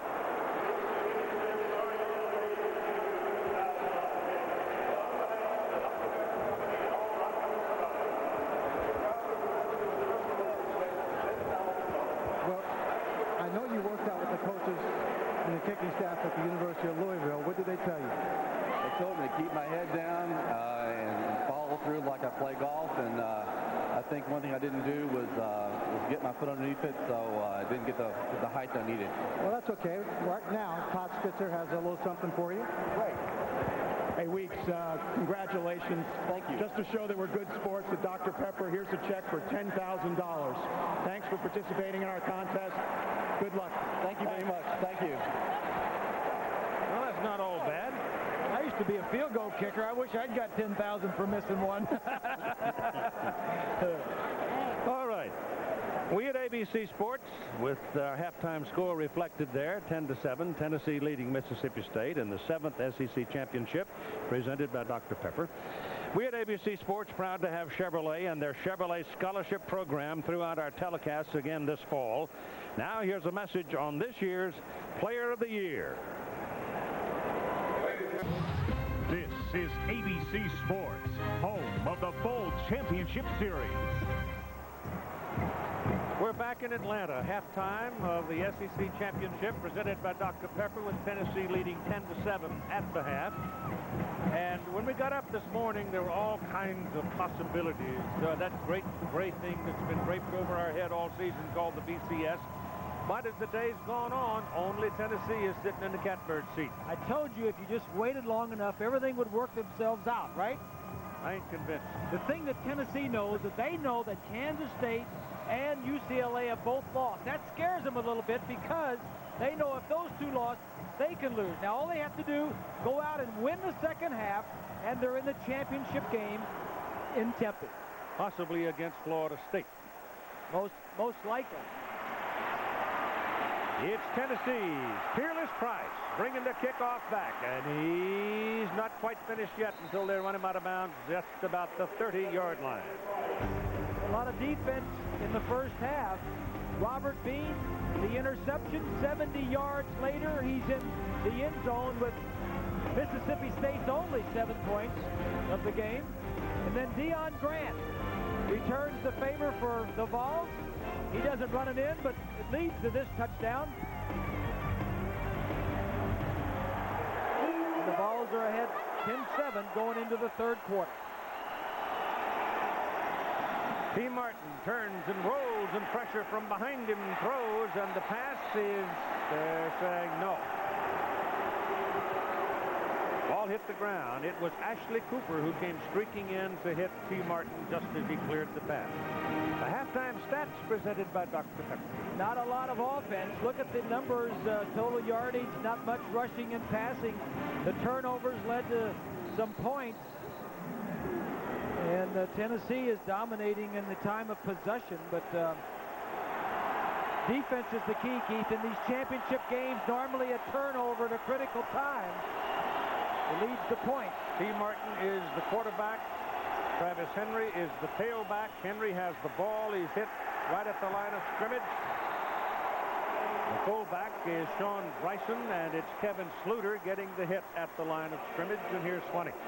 Well, Keith, with both defenses playing well, everybody's concerned about offense. Phil Fulmer said, for whatever reason, T. Martin is not in sync. So what he has to do the second half is move him around and give him a little more maximum protection. Now, on the other side, Jackie Sherrill said the guard was miscounting the number of people on the line, so he's missing blocks. So they're going to make sure he gets the right count and run more weak side, Keith. All right. Jackie coaching off that. Third down and call it 9, and Martin takes off. Remember, he's 220-odd pounds. He's a big old strong running back when he puts that thing under his arm, and he picks up a first down out at the 43-yard line. T averages 7 carries per game. This is a quarterback draw by design.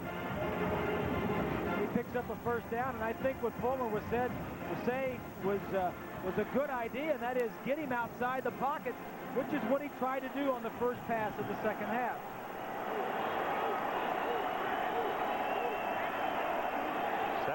Eight people in the box for Mississippi State. Quick pop by Martin to Jermaine Copeland, and Kendall Robertson is right there to get him quickly. Very short gain on the play.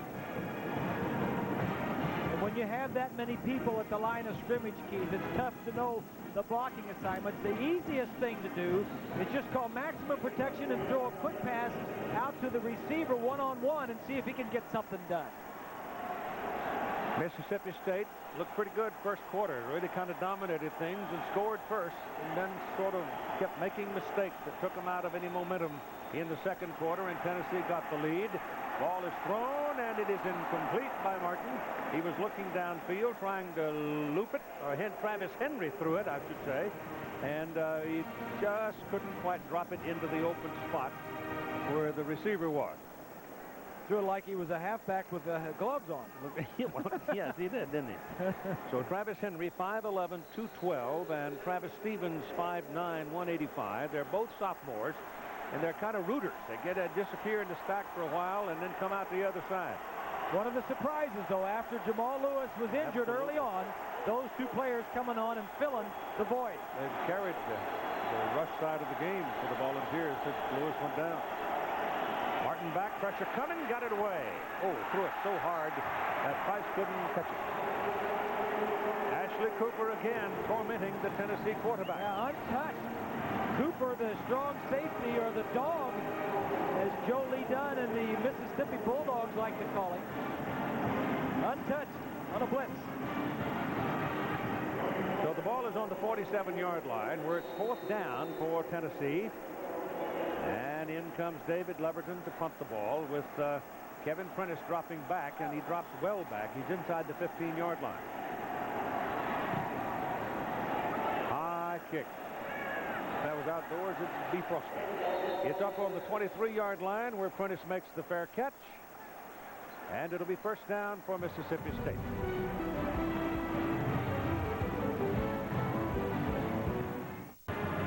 Mississippi State, which has done very little on the offensive side of the ball tonight, will start at first down from their 23.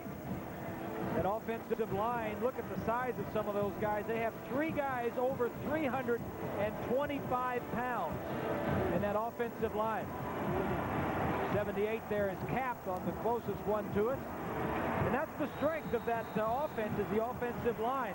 9 seniors on offense, but the weak link is Wade Batkin, the redshirt freshman quarterback. They got J.J. Johnson in there as a single back now. He has 41 yards so far in the ball game, and he's got it here.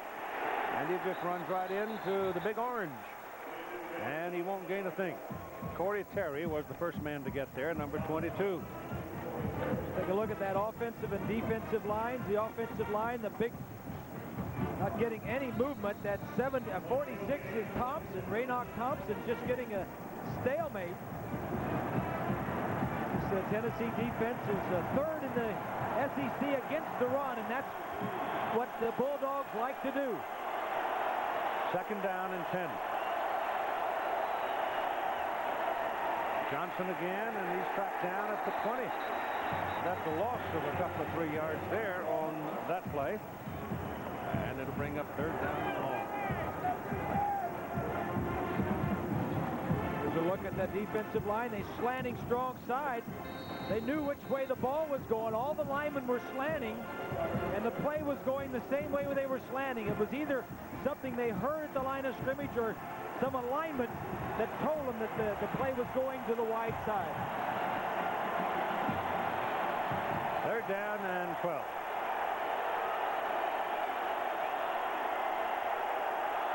From the shotgun. Can't get it away, and he's lucky to get it back. The ball hit the ground. It's an incomplete forward pass as Darwin Walker got in there and got a piece of him as he was trying to throw it. So he started a little bit of tittering this week with his comment of Wayne Who, and the media boys jumped all over it and tried to make something out of it, and nothing came of it. Yeah, Who's hurt?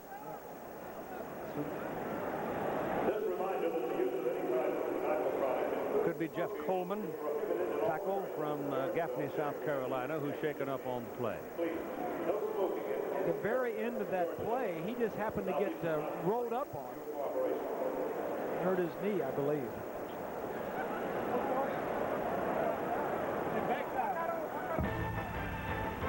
Sunday night live at 8:15 Eastern on ESPN. Sunday night football. Chicago Bears and the Minnesota Vikings. Well, those Vikings are rolling, aren't they? They are. Green Bay Packers trying to get back into the hunt with it on Monday night. ABC's Monday Night Football at 8 Eastern. They're in Tampa Bay. So it's an NFC Central showdown on Monday night. I believe the Battle of the Bays are going to be a pretty good one down there in Tampa Bay. Yeah. Phil Fulmer. A note about Phil Fulmer. Now, if the Tennessee Volunteers win this game tonight, this will be the first Tennessee team in the history of the school to win 12 games. They're already the first team to win 11 games in Tennessee school history. General Neyland coached 173 wins in 21 years at UT. Johnny Majors had 116 wins in 16 years. But if Phil Fulmer's team goes on into the national championship game, and should they win it, he has now put himself right up on that wall with a lot of legends. And he knows that his football team belongs with the elite people in the rankings. Well, and what a great job he has done this year, too. Phil Fulmer, in 7 defensive starters, lost off of last year's team. He loses his quarterback. He loses a #1 wide receiver, Marcus Nash, in the draft. He loses Jamal Lewis, his running back, and still comes back and goes 11-0 as ranked #1 in some of the polls and playing for a shot at the national championship. Jeff Walker is in the punt now, and Jermaine Copeland is back to return it for the Volunteers. Punters have both done a pretty good job tonight. And it's taken by Copeland back at his 33. Can't get away. Goes down at the 35. Sullivan Smith Barney remembers last year in the SEC championship game, Tennessee and Auburn, a shootout between Tennessee's Peyton Manning and Auburn's Damian Craig. Manning threw for 4 touchdowns, was named the MVP as Tennessee won the SEC championship.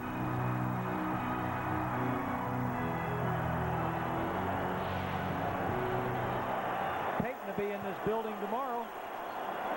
He's got to have his hands full with the Atlanta Falcons, though. T. Martin up throwing, completes it to Price. Price dancing, looking for daylight, none there. Closing quickly on the play, Tim Nelson and Edward Smith. Well, both of these defenses have been first cut here tonight. That's the way you get the championships, is with defense. That's one of the things that the question I had about UCLA, Keith, all season long was their defense. They were ranked in the high 80s and 90s most of the season in defense, and it finally caught up with them this afternoon. Dog show blitz, quick throw to the outside to Peerless Price, and again Price can't get away. Try to get him in a one-on-one circumstance, but he didn't win that one either, as Nelson and Smith got him.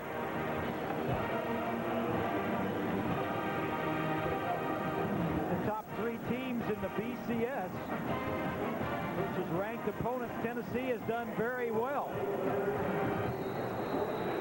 And in the top 10, Kansas State now 0-1 with that loss earlier today to Texas A&M. 3rd and 3 now for the Volunteers. That's incomplete, thrown over the head of Peerless Price. Anthony Derrick's covering. Again, there was some pressure forcing T. Martin to run hard. They had pressure coming from the outside to try and contain him, and then there was tight coverage on the outside. What Joe Lee Dunn is doing is tight coverage on Price and the other receivers, and then get some containment and some pressure on T. Martin. 10-7 is the score. Tennessee leading by 3. Leverett and Prentice waiting to return it. Prentice is dangerous. Got a little room with this one.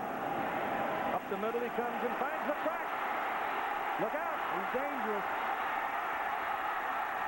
And he's finally out of bounds at the 46-yard line by the punter, David Leverton. 38-yard punt, a 34-yard return by the 153-pound wide receiver for Mississippi State, who's dragging a hip. Looks like he banged it up when he was knocked out of bounds.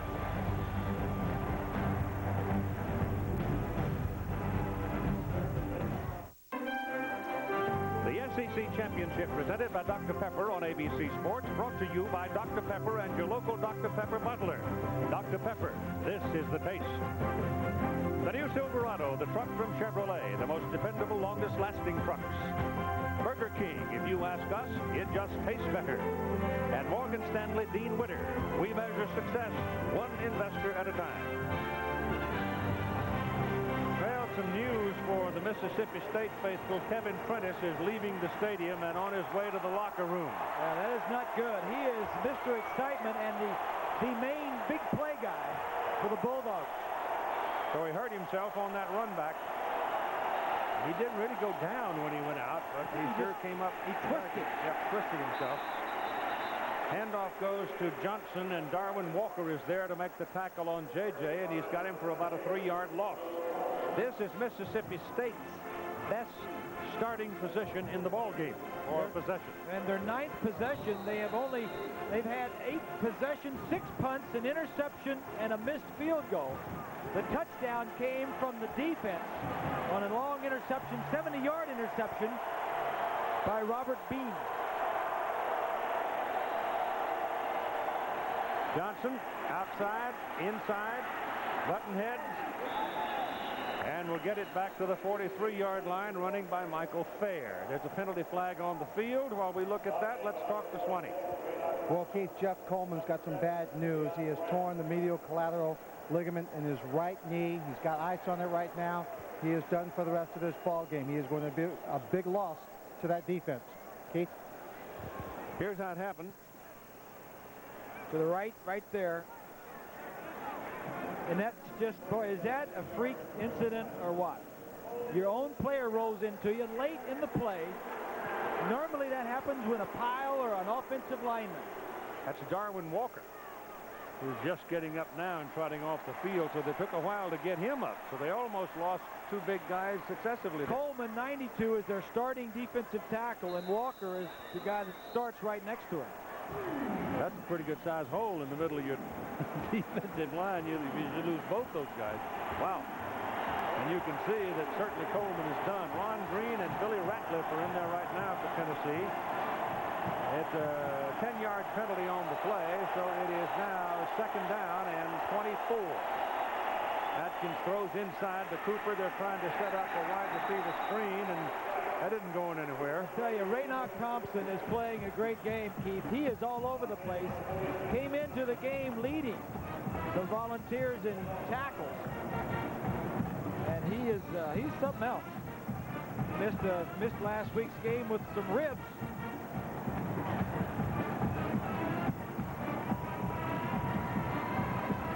That other guy out there, Eric Westmoreland, plays pretty good football. You don't call his name a whole lot. Al Wilson, those three linebackers, all three of them. Pretty good football players. 3rd down and 25 now for Mississippi State. The offense just hasn't done anything. Atkins, better look out. Gets it away, and it is incomplete. Tried to get the ball to Matt Butler, who's in relief of Kevin Prentice, but he couldn't reel it in between defenders, and it's 4th down. Butler and Wilson were sitting there jawing each other. I think Butler could have caught that one.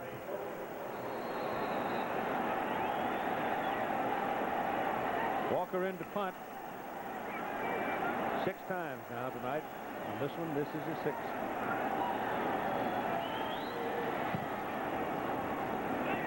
Not very long. And takes a sideways bounce out of bounds. Right about the 25-yard line. So Tennessee will have it after a 35-yard punt, and it's still 10-7. Longtime offensive coordinator at Tennessee, David Cutcliffe, has been named the head coach at Ole Miss as of December 2nd. Could certainly have been a distraction for this ball game.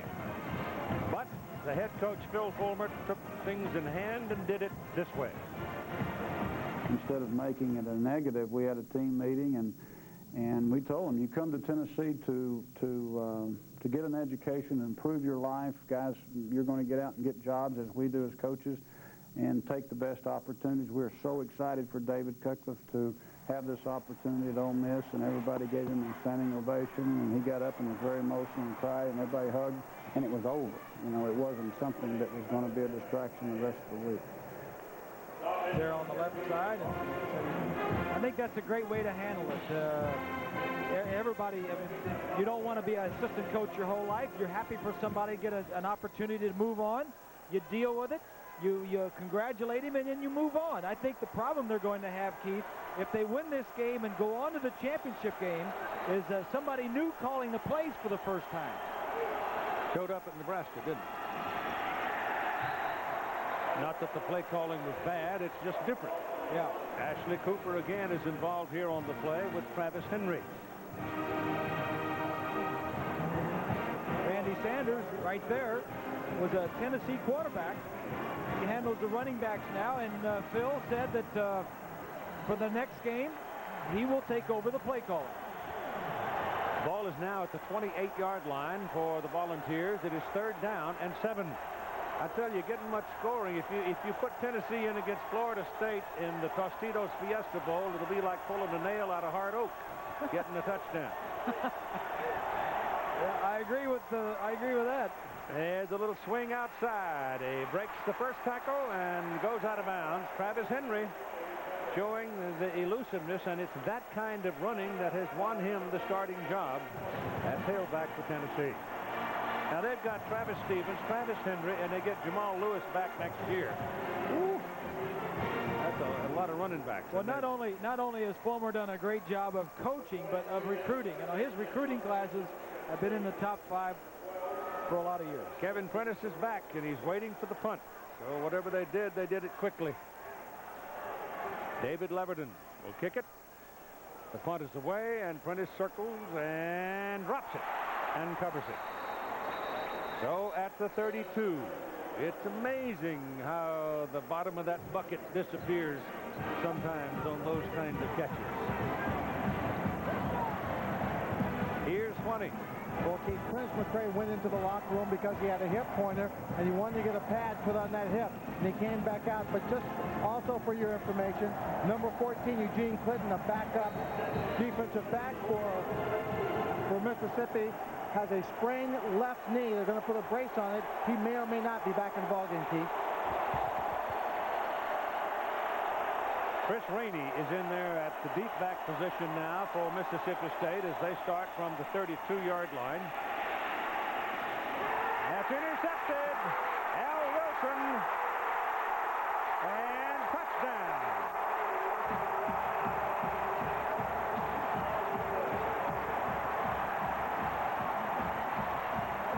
So Wayne Metkin is picked off for 6.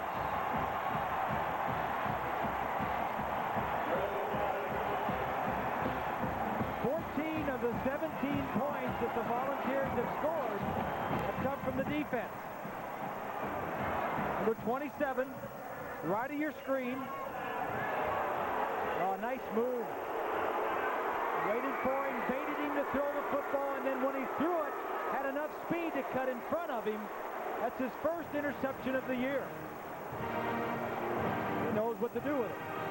What was the call on the foul? I never heard the official. Lock in the back, and they take away the touchdown. Bring it back.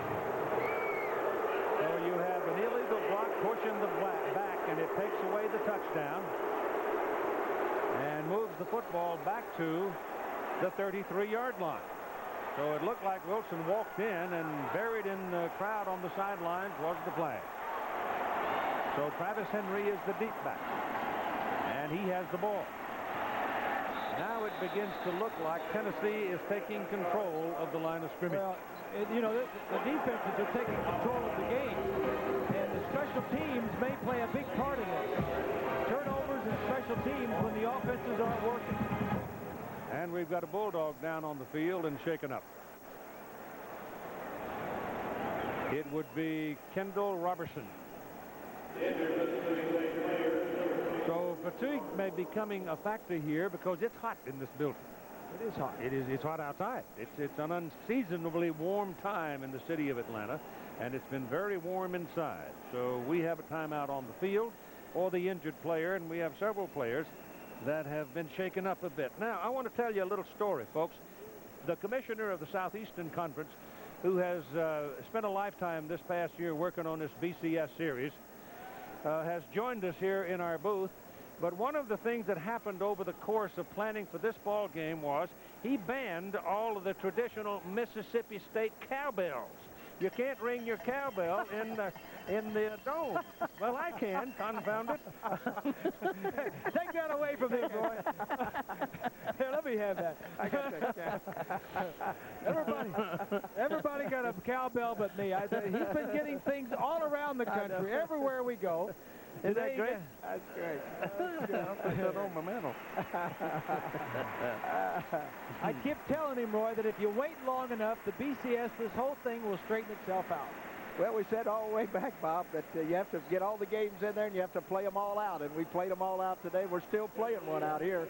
But it's been a great Saturday for college football, I'll say that. It's been a great season for college football as well. Yeah. All right, time back in now. Tennessee possessing the ball, having lost the touchdown on the foul, and they're looking at 2nd down and 7. And there's a fumble. The ball bouncing around on the ground, and who's got it? Mississippi State jumping up and down saying they have it, and they do have it. So Tennessee not only loses the touchdown on the foul, they turn the ball over and give it up out on the 30-31-yard line. That is critical. You talk about taking points off the board. A silly mistake by the defense for Tennessee after Wilson intercepts it, takes the points off the board. And now the offense for the Volunteers, they fumble it and don't get any points from it. You realize... He never got that ball. Never had the football. Roy Kramer, you realize that if Tennessee should lose this ball game, that you may burn up half the computers in America? I understand that. I think we'll have a great night, Keith. First down from the outside the 31, Chris Rainey with the carry, pair of fresh legs in the ball game, and he breaks it for a first down all the way down to the 44-yard line. Are you satisfied now that the smoke's starting to clear a little bit? Do you see a ray of sunshine through that gray cloud? Well, I think at least we've done what we set out to do, which was create a lot of excitement in college football, Keith. You can always argue with it. There's always going to be concern about it. I understand that. But the goal was to create excitement in regular season football, and I think we've been able to do that. You have to tweak it some, don't you? Oh, yeah, we'll have to tweak it a little bit. We'll work on it in the off-season. We'll see how that comes out. This is Rainey carrying again for the Bulldogs, and not much there on that particular one. Well, I know that you know, and it's probably been days and you want to slam the door on my head, but I'm still hanging on for 4 teams after the bowl games are played. I understand where you are, Keith, and I can understand that, but we have to be very careful to not damage this great game. There could be some improvements in the future. We'll take a look at some of those, but we got to be very careful not to damage regular season college football. That's very important. I think one of the great things that we've got in college football is every week in the last few weeks have been like a playoff weekend for some teams. That's right, Bob. It certainly has. Matkin looking to throw it. Now he's got to run it, committed, and goes for the marker. And he got there. He picked up a first down just inside the 45-yard line. Roy, I know everybody talks about the game played on the field and all of that, but to me, the truest value of college football is the festival that happens every week on the campus when it's played. You're exactly right, Keith, and what you're witnessing here tonight is another one of those festivals. But the festivals that you see in Ann Arbor and in Tuscaloosa or in Athens, Georgia, or in Tallahassee, Florida, wherever they take place, you can't match that anywhere in the world for the special feeling and the spectacular part of the game. Commissioner, thanks much for coming by. Always glad to be with you all, and have a great fourth quarter here. Well, you've done a great job with this. Thank you, Bob. I would think of Andy Mann to be too smart to take on a chore like that. Old guy from Carrollton, I'll let you have it. Thank you. Timeout on the field. First down for Mississippi State. Back after this look at some upcoming program on ABC.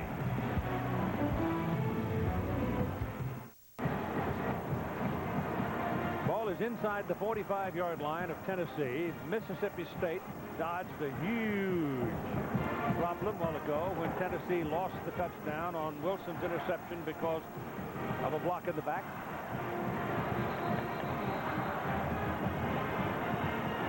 Now they're trying to generate something themselves. Prentice is going to come back into the ball game now. Chris Rainey has replaced J.J. Johnson at the tailback position, and his fresh legs produce some excitement, and then Matkin ran for the last first down to give Mississippi State this field position. Well, I don't think J.J. Johnson is all that healthy.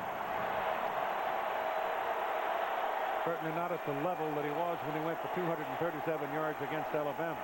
Atkins steps up, gets his pass off. He's got a man out there, and he missed Prentice. He'd broken free. He'd separated from the defender Johnson. See, that one Matkin didn't deliver it. That one he needed to hit because he had time in the pocket, and Prentice was open, made a good move, a down post corner, and he was wide open, and you need to hit those. You're not going to get many opportunities like this. Go to the post. Oh, a great move. Now you just got to hit them. Well, Kevin dragging a sore leg as it is, and he's got to grit his teeth pretty hard to make that kind of move and make that kind of run. He may not have that many left with a sore leg. Second down and 10.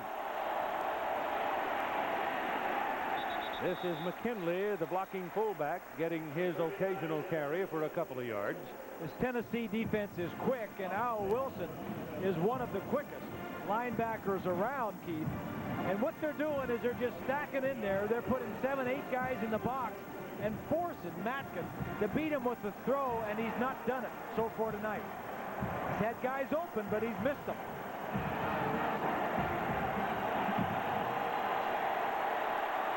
Atkins started out in the ball game hitting 4 of his first 6 passes. But since then, and since the pressure started getting in his face, he hasn't done much. He's 3 out of 12. And he's in trouble again. So the quarterback is just being overwhelmed by Tennessee. Yeah. Billy Ratliff, 40, who's playing in relief of Jeff Coleman in that tackle position, defensive tackle. He's going to look right at the target that he wants to throw to, and that draws about 3 orange shirts. You saw the tight end over the middle, and 3 orange shirts went right when he started looking at him. Dion Grant now will go back under this punt from Jeff Walker. Copeland's been doing it. Grant calls a fair catch as he boots it for the corner, and it bounds into the end zone, and it will come out. So wait a minute. No, that's a touchback. Got to come out to the 20-yard line. Go over there and mark that thing there. Got to come out. Tuesday night on ABC, you might not believe what strange bedfellows politics can make. Well, you can run into that every day. But on Spin City, it's special. Tuesday at 9, 8 Central on ABC.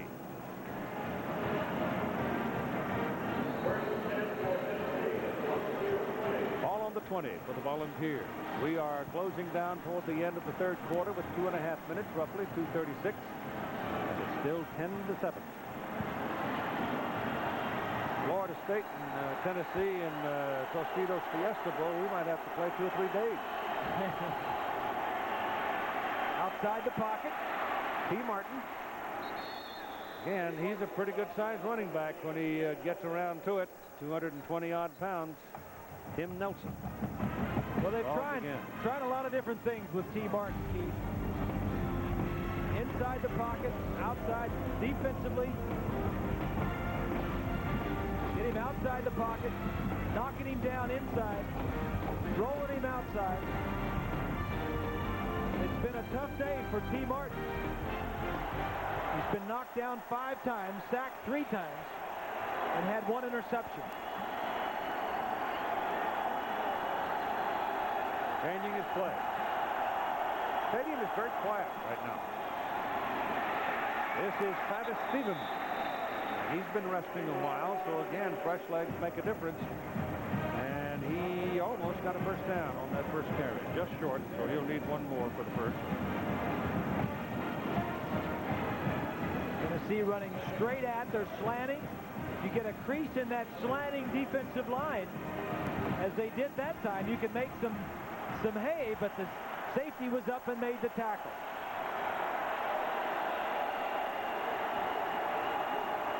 Third and short.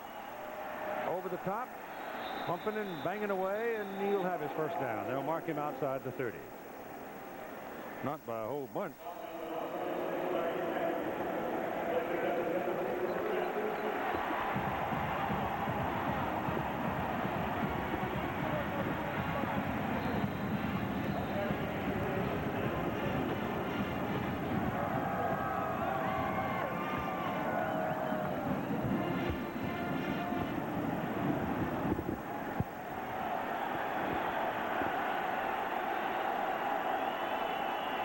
Wilson in motion. Here they come.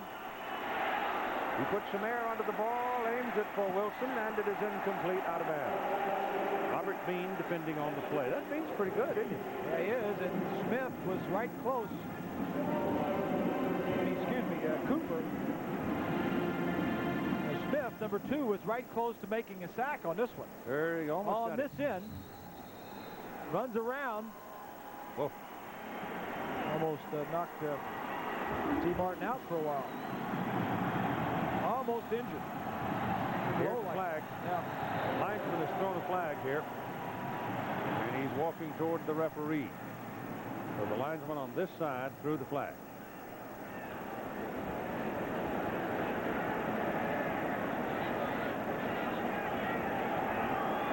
Sideline warning, Mississippi State. Sideline warning, first warning. Oh, boy. I mean, you've played 11 games all season, and you don't want to start giving sideline warnings to your team. He wants everybody to get back out of that white area. Jackie's probably saying those are not my people. Supposed to be behind the yellow line down there. The player's got to stay behind it. 20. Bob, Keith, they did not call it on the sidelines for them being too close up. The penalty is against someone on the Mississippi State bench who was yelling at the official. And obviously he was yelling something that the official felt was unnecessary, and then he threw the flag and then told the coach why he threw the flag on someone who's standing behind the bench. But it was not because they're standing too close to the sideline, Keith. Bob. Let the coach tell him to shut up, huh? Well, they didn't penalize him. They just gave him a warning on it. Had to get somebody out of there. The blitz is on, and it worked. Larry Campbell was pounding up the middle. The big guy from Taylorsville, Mississippi, came right up the middle of the field. Boy, he got there about the time T. Martin turned around. Desola Bedoin is in replacing Kendall Robertson, who's out of the ball game for Mississippi State. At one time, he was a starter. So he and Bean now are at those corner spots. Campbell now has 9 tackles and 2 sacks in the ball game for the Bulldogs. And the referee stops it. Burn the clock into the quarter. So we've played 3 quarters. We've still got a ball game. 10-7, Tennessee. Back after this message is a word from our ABC station.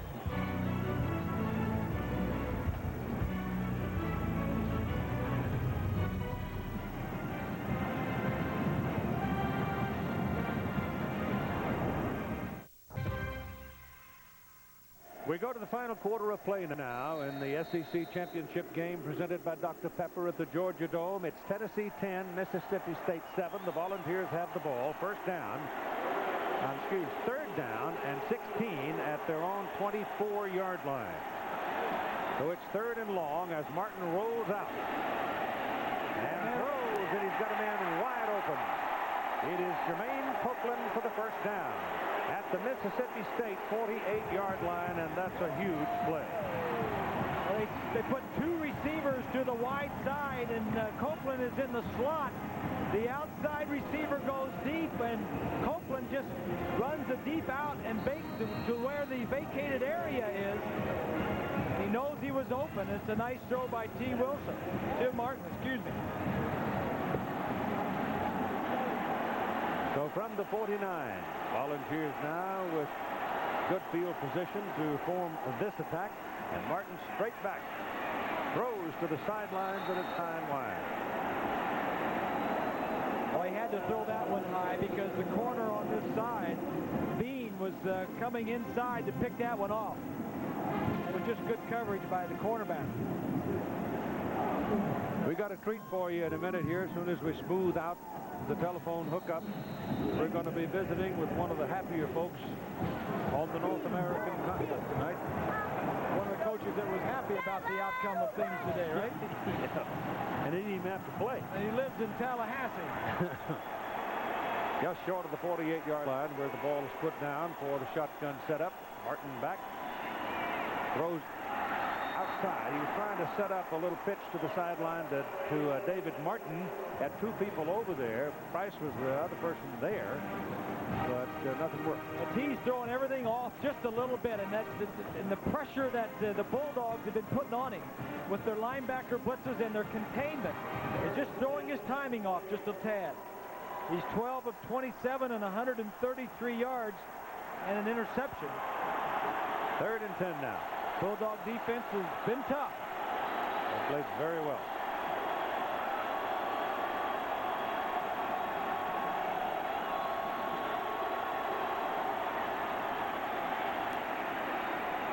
That's high and hard and outside. So it's ball 4, and in comes the punter.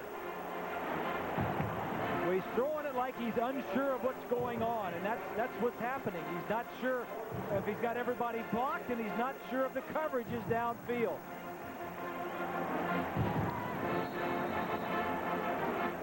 Well, Kevin Prentice is going back, and he's limping. There's no question about it. And he was grimacing considerably when he went down under that incomplete pass a moment ago. This is the 8th punt Leverton. Prentice coming up the middle. And gets it out to the 28-yard line, 27-yard line before he's taken down. And there the Bulldogs will have it. We're going to visit with Coach Bobby Bowden in just a moment after this timeout.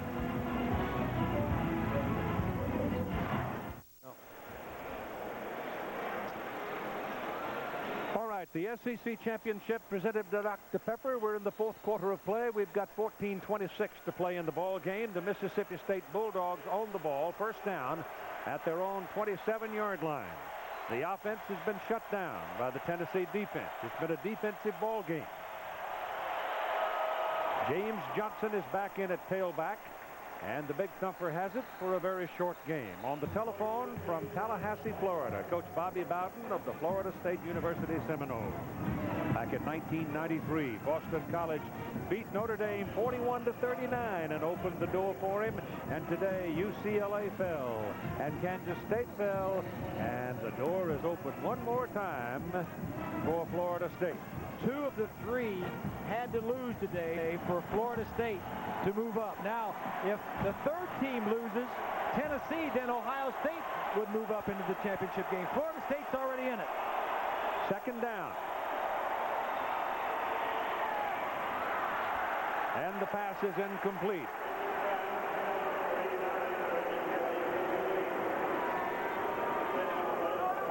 This defense of Tennessee has just really been tough. Mississippi State has had the ball 11 times. They've punted it 8 times. 11 possessions, 8 punts, 2 interceptions, and a missed field goal. That's not very much production.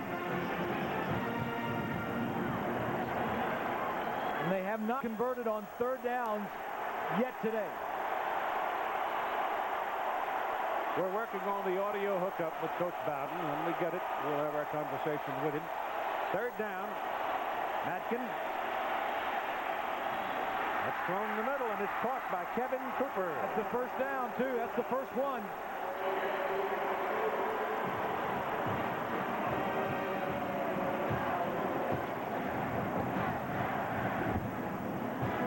John Matkin, I saw practice yesterday, and after practice when they were leaving, he came over and kind of asked me, he says, do you have any advice for me as he drills this ball in there at the game today? I said, just be confident, let it all hang out and relax. Don't expect to make the whole game without making a mistake. You're a redshirt freshman. You're entitled to make some mistakes. Just hang tough.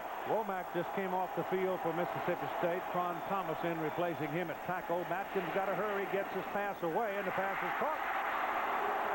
Pass is caught at the 46-yard line by Kevin Prentice on the Florida.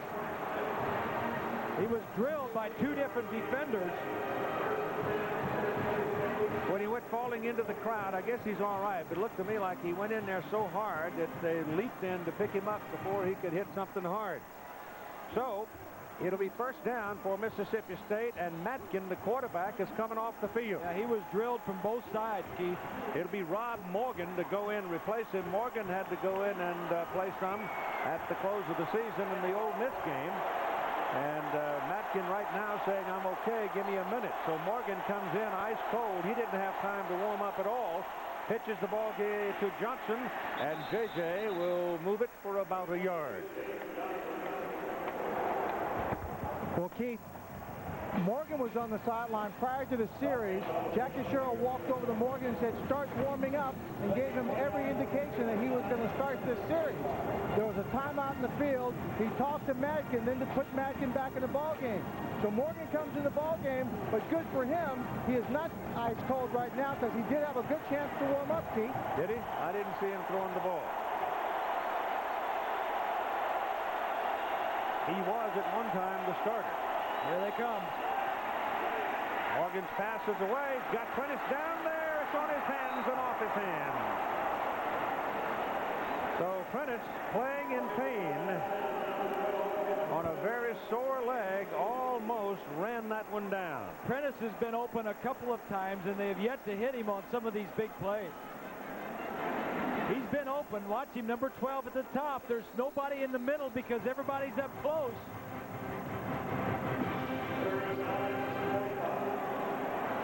Bucky looking at it. So it is 3rd and 10. 10 seconds on the play clock. And they're totally unsettled, and now Mississippi State has to spend the timeout because with 5 seconds, Morgan doesn't have a play. And now he comes to the sideline. They have 1 left. Still 10-7, Tennessee. Championship presented by Dr. Pepper on ABC Sports, brought to you by Dr. Pepper and your local Dr. Pepper butler. Dr. Pepper, this is the taste. Ford Explorer. Explorer built Ford tough. Tostitos, proud sponsor of the Tostitos Fiesta Bowl, college football's national championship. And Sears and the Sears National Champion Football Trophy. We're at the Georgia Dome for tonight's ball game, where the attendance is 74,795. That's the 2nd largest crowd at the Georgia Dome and the SEC championship game history. 3rd down and 10 from just outside the 45-yard line. Rob Morgan, the quarterback, throws high. All sails over the head of Kevin Cooper, and it will be 4th down. A lot of time remaining, 12:06. Matkin, the Mississippi State quarterback, was shaken up and was out for this series.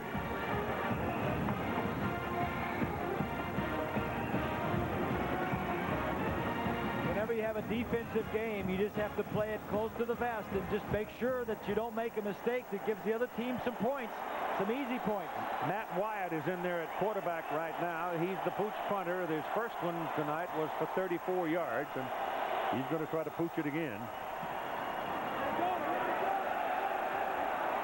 It's caught by Deion Grant, and Grant will go down at about the 12-yard line. So now we've got Coach Bobby Bowden. I started the story a while ago, back when a win by Boston College over Notre Dame in 1993 opened the door for the march toward a national championship for Florida State. And they beat Nebraska 18-16 in the Orange Bowl. Lo and behold, here he sits all day and watches teams get beat, and he's got another ticket to play for a national championship. Congratulations, Bob. Thank you, Keith. We've just been sitting here all day hoping that somebody would give us a chance, and unbelievable the way the first 2 games ended up today. Here's Tennessee now trying to get some daylight behind them, and they do on a fine run by Travis Henry. And you've been sitting now watching this football game, a defense that struggled so far. Any immediate reflections on whether or not we might not have to play all day long to get a score out in Tempe? I tell you what, if one of those 2 teams well, of course, Mississippi State wouldn't be there. But if Tennessee is there and we're there, we might go into overtime nothing and nothing. Well, of course, your team carries one of the most lethal defensive teams that we've seen anywhere in the country this year, and they just got better and better as the year went on. Here's the handoff to the deep back again for the Volunteers, and now they're working out for a 5-yard pickup on that carry. Bobby, what's the status of your quarterback situation?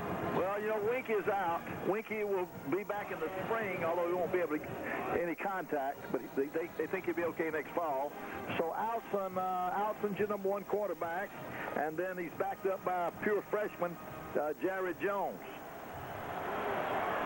Has Jones played now? You had to use up a year on him? Yeah, we got him in the Wake Forest game because we didn't feel like we could likely finish the year with just 1 quarterback. So we had to, we tried to redshirt him, but we went ahead and played him in the Wake Forest game. And, if we had to, we could redshirt him again next year. Bobby, explain this BCS stuff to us, would you? Pardon, I couldn't hear you. I want you to explain the BCS standings for us. I know you're well versed in how this thing works. Well, let me just say this. I've spent all night canceling reservations to Miami and New Orleans. I've been spending my time doing that. Now that we're going to the other place, I don't understand it too good, buddy. All you know is if number 2 loses and number 3 loses. That's it. All I know is if 2 and 3 go out, we go up. Yeah. Okay. Well, there was a time when Florida State played Tennessee, but you weren't involved. That was back in 1958. So that's exactly right. Back Vic Prinsley was a quarterback back in those days. Right. I think Florida State won the ball game. Right. Well, congratulations, Bobby. It's great fun, and we'll look forward to seeing you down the road. Hey, thank you, man. All right. Bye. Bobby Bowden, Florida State University Seminoles, who's had a hard day. You know, it was a few years back, maybe 4 or 5, when everything had to fall for Florida to get in. And everything happened right for them, and they went in, and I think that's when they beat Florida State again in the Sugar Bowl for the championship. Who do you reckon is sweating bullets right now? Oh, I don't know. Travis Henry on the carry. Suppose lightning strikes for Mississippi State. Well, a bunch of Buckeyes out there right now. They're watching this game. That's right. You know, there's a bunch of Buckeyes that are pulling for these Bulldogs, that's for sure. T. Martin not having a very good day. No, neither quarterback has had a very good day. No, they haven't. The two defenses have been dominant. 10-7 the score.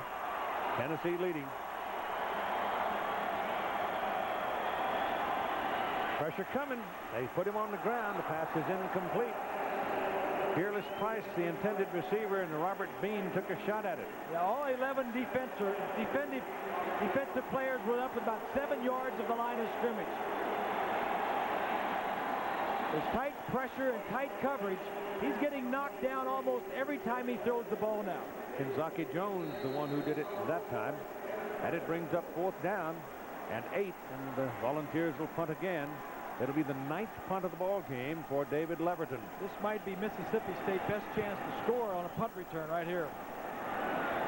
Prentice from the 18. He's still alive. He scores! It's a foot race down the sidelines, and it is lightning has struck. I don't see a flag anywhere. It was coming every time he returned a punt. He was getting closer and closer. I'm not going to tell him he called it. I'm just not going to do it.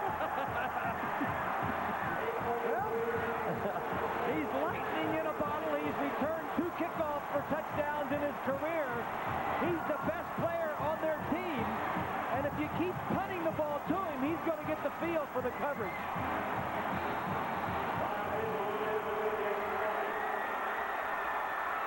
Little swinging gate look there. Now they shift back in, and they'll go ahead and kick the ball. Ryan Hazelwood for a vital extra point. 4 points is so much more meaningful than 3. You think John Cooper has not gotten our attention right now? 83 yards on the punt return for the touchdown by 153-pound Kevin Prentice. And Mississippi State leads. ABC Sports presentation of Championship Saturday continues. Is everybody awake in Starkville? Mississippi State has scored on a 70-yard interception return and an 83-yard punt return to lead 14-10, and they kick it off. 1-yard line for Price. Look out, this fellow can burn the wind, but they get him at the 23-yard line, and here's Lynn Swan. Well, Keith, we might have to start calling Bob Greasy Bob the Prophet. But what I saw on that punt return was not just a good run, not just good timing, but a courageous young man who sustained a hip pointer, who is in a great deal of pain, but understand that's the kind of injury you can still play with. For him to come in the ball game in the second half and be able to form this way is a great feat of concentration and shows a great deal of heart wanting to win a football game, Keith. He's from Vicksburg, Mississippi. First down for Tennessee now. A lot of time left. 8.5 minutes. The ball goes to Travis Stevens, and he'll get 1 yard. It's been very warm in this building tonight. It's been a very warm week here in Atlanta. It was about, well, it was well up into the 70s today. People sitting watching the Christmas parade. in their shirt sleeves this morning. That's no fun, is it? No. This Bulldog defense gets tough in the fourth quarter, Keith. 2nd down and 9 for the Vols.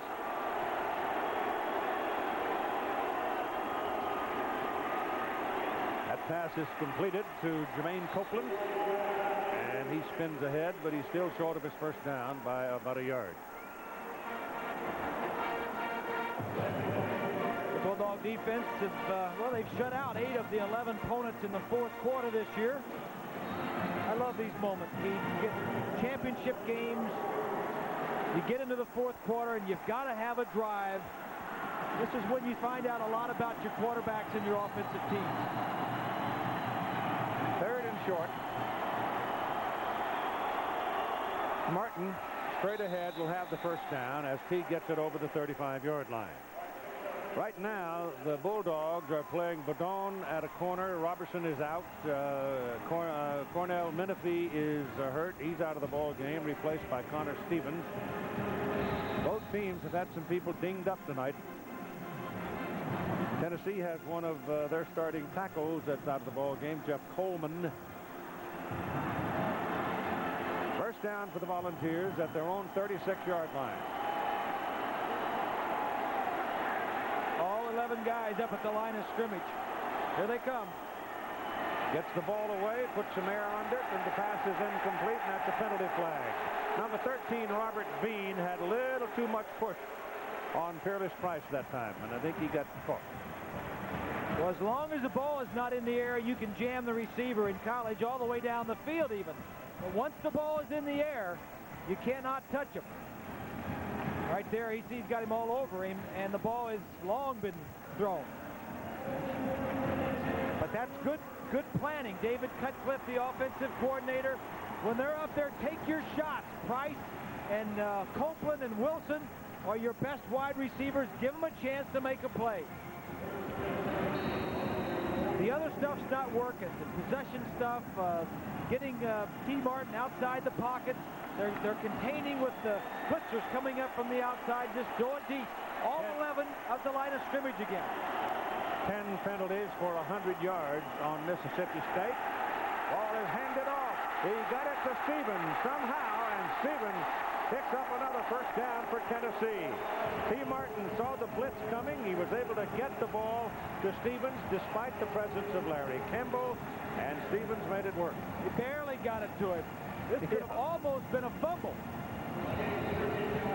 Campbell almost got there before the exchange. Watch 46, right up the middle, and he went for the quarterback instead of going for the fumble. So the ball is at the 41-yard line. First down for Tennessee. Air under it to the end zone. Touchdown. Price.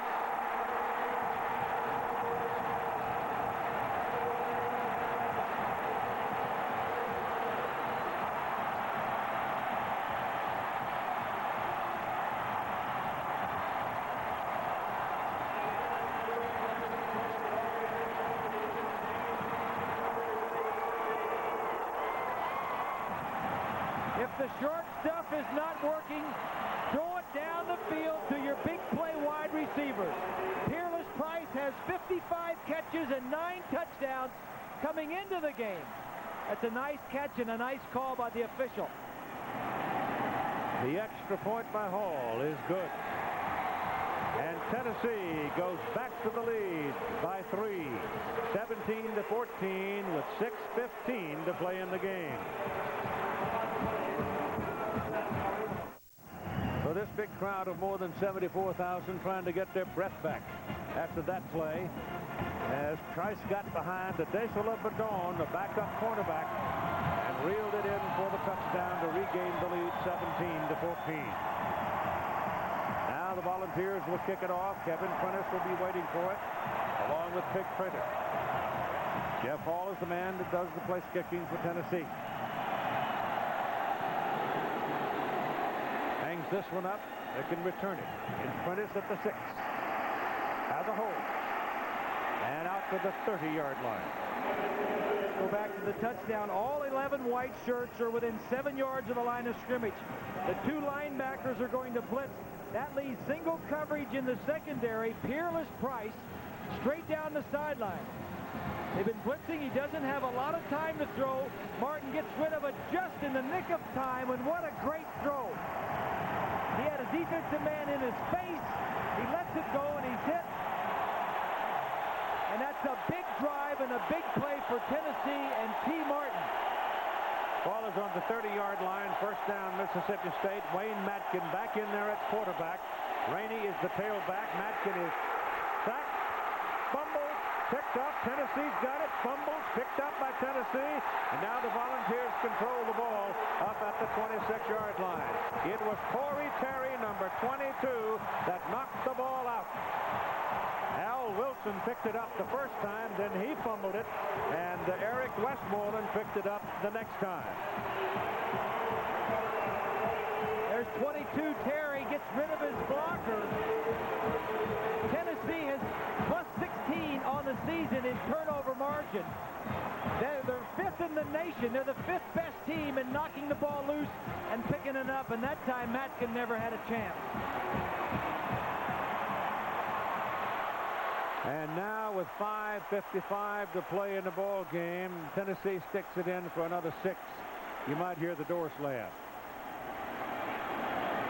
Martin looking toward the corner of the end zone. It is touchdown, Cedric Wilson.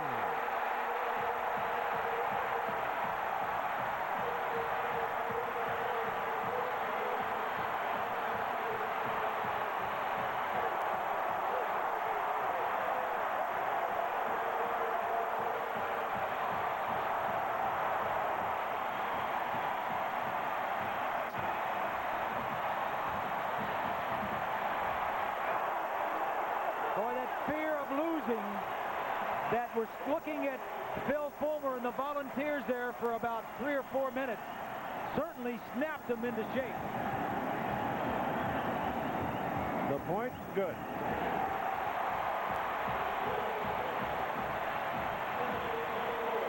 And so the Tennessee Volunteers have just reupholstered their seat in the Catbird House.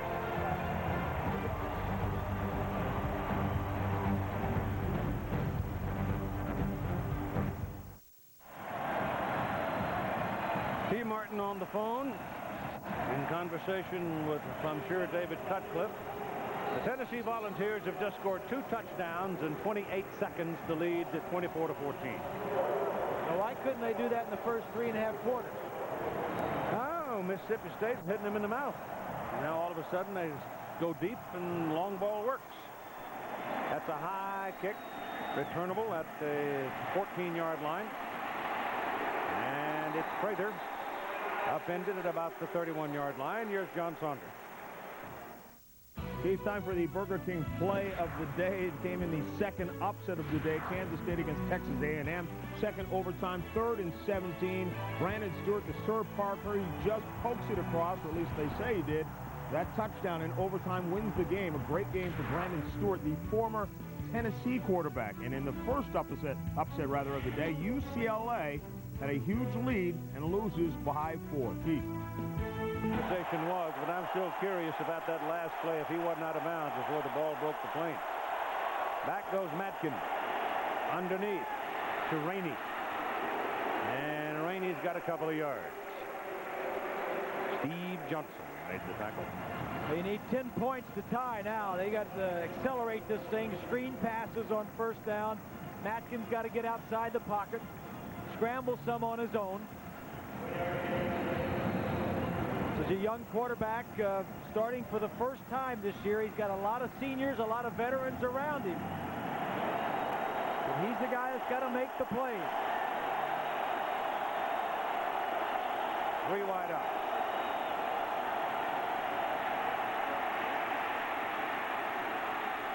Now he almost tap danced his way through that traffic and got away, but he'll pick up 3 or 4 yards on the play. And the time remaining now is 4 minutes and 40 seconds. Gardner's run out of his shoe, and he's coming to the sideline. So they'll probably have to either get Morgan in a hurry or burn the timeout. There goes Morgan. Tomorrow live at 3:30 Eastern, 12:30 Pacific on ABC Sports, Tostitos Bowl Championship Series Selection Show. And find out who will face off in the respective bowl games, but particularly in the Tostitos Fiesta Bowl, the national championship game. That's at 3:30 Eastern tomorrow. Morgan throws down the middle, and the ball looked like it might have been tipped a little bit and took some of the zip off of it. They got there a bit late. That selection show tomorrow, at the beginning of today, everybody thought they knew where everybody was going. Now with all this, what's happened, it might be worth tuning into. Well, don't the Aggies get a BCS bowl? Yes, they do. The Big 12. They will either go to the Orange or the Sugar Bowl. Yeah. They are the Aggies are the Big 12 champions. And I imagine that Kansas State may be one of the wild card teams. There are 2 wild card spots in the BCS. Could be. Bowl. Who's the other one? That's a high kick. Copeland runs away from it. And will let it bounce, and it stops on the 22-yard line. The other one would be Ohio State. You would think so, yeah. I'm not going to guess. I don't know. I still don't really think I understand all of that. And I'm much too far down life's road to be worried too much about it. I'm just going to wait and find out when it's all decided. Now, why are you acting like that? Because it's the easiest way to make it through the night. Just take your cowbell and go on, right? That's right. If you don't watch out, I'll stand outside your door and ring it. 23-yard line, first down.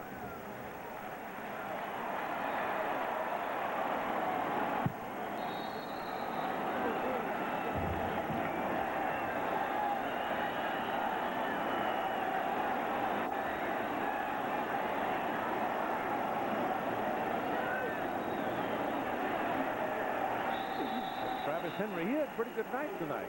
These little stumpy tailbacks that have done such a good job for the Volunteers all year. They just keep pumping at you, and they go into the stack, and every once in a while they come out the other side. Well, go back to like a bullet. Go back to Phil Fulmer, Keith. The great job of coaching he did this year, losing all those players, bringing along T. Martin, being very conservative early in the season, and then turning him loose. It was going to be a Jamal Lewis team. It was going to be his offense. But when he got hurt, then they got to open up with T. Martin a little bit more. Well, they said the defining game was in the Georgia game, and Martin stepped up, realizing that Jamal Lewis was gone, and it's now time to step up. He had to.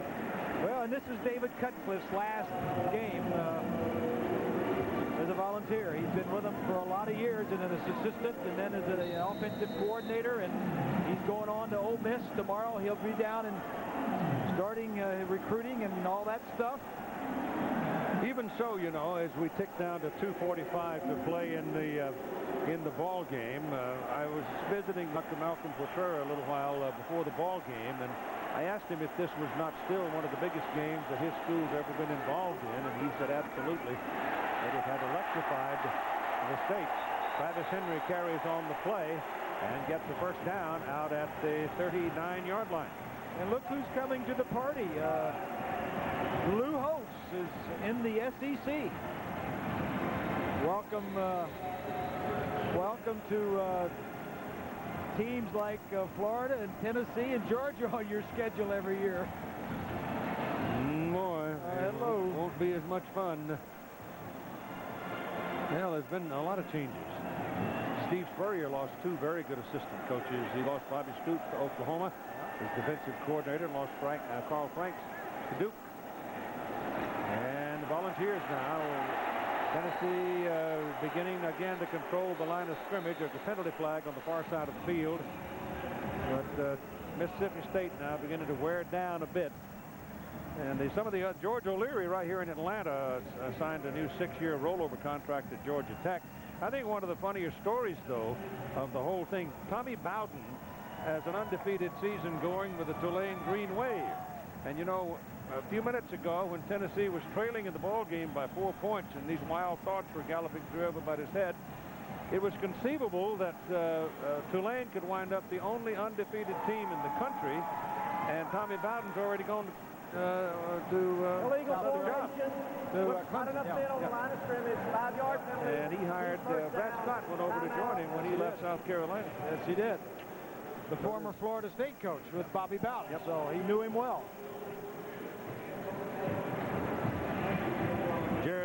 Jerry DiNardo's contract was rolled over at LSU also. So those are some of the changes. Frank Beamer says he's staying at Virginia Tech. Don't call him. The aerial coverage for today's game brought to you by Tostitos, the proud sponsor of the Tostitos Fiesta Bowl, this year's college football national championship.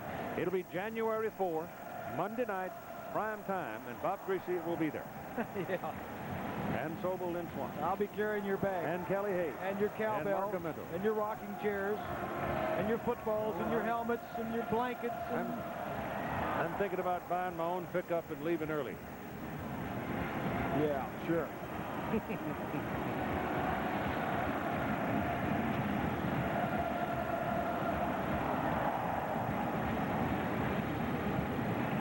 Last Tennessee championship was in '51, right? Yep. Well, I thought they should have won it in '56 themselves. Johnny Majors, I thought, should have won the Heisman in '56 too. I'm talking about national championship. I know that. Yeah, I know. Just to clarify that. Great history up there. Tennessee football. Other coaches had great years. George O'Leary at Georgia Tech had a great year. Mike Bellotti. Mac Brown at Texas. Running game is taken over now. Some of the spirit perhaps gone from the Bulldogs. Fought valiantly, but in 28 seconds, Tennessee trailing by 4 points scored 2 touchdowns. Yep. Boom, boom. Houston Nutt, the SEC, went into Arkansas and turned that program around. Oh, I sat the other day and looked at Arkansas, Tennessee in the morning, and Arkansas, Mississippi State in the afternoon. Those are 2 of the toughest losses I've ever seen. Yeah. Ever seen. And here's another first down as Travis Henry, the tailback, pounds it on down to the Mississippi State 35-yard line. Take a look at Jamal Lewis, a knee injury in the 4th game of the season, out for the year, and Travis Henry and Travis Stevens doing a nice job filling in for him. And when you lose Peyton Manning and a Marcus Nash and a Trey Teague in your offensive line, and then the 4th game you lose your main runner, I mean, that's a lot of people to replace.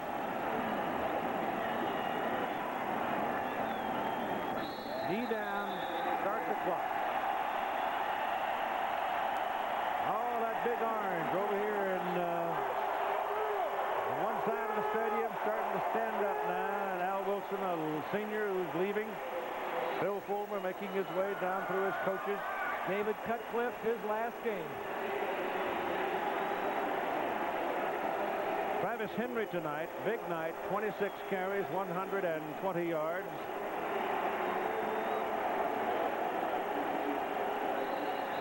Vicki with her congratulations to her husband.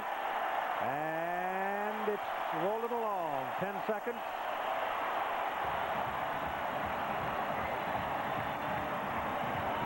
And now some of the crowd starts to spill out. Not very many. They've got them under control pretty well. And it's over.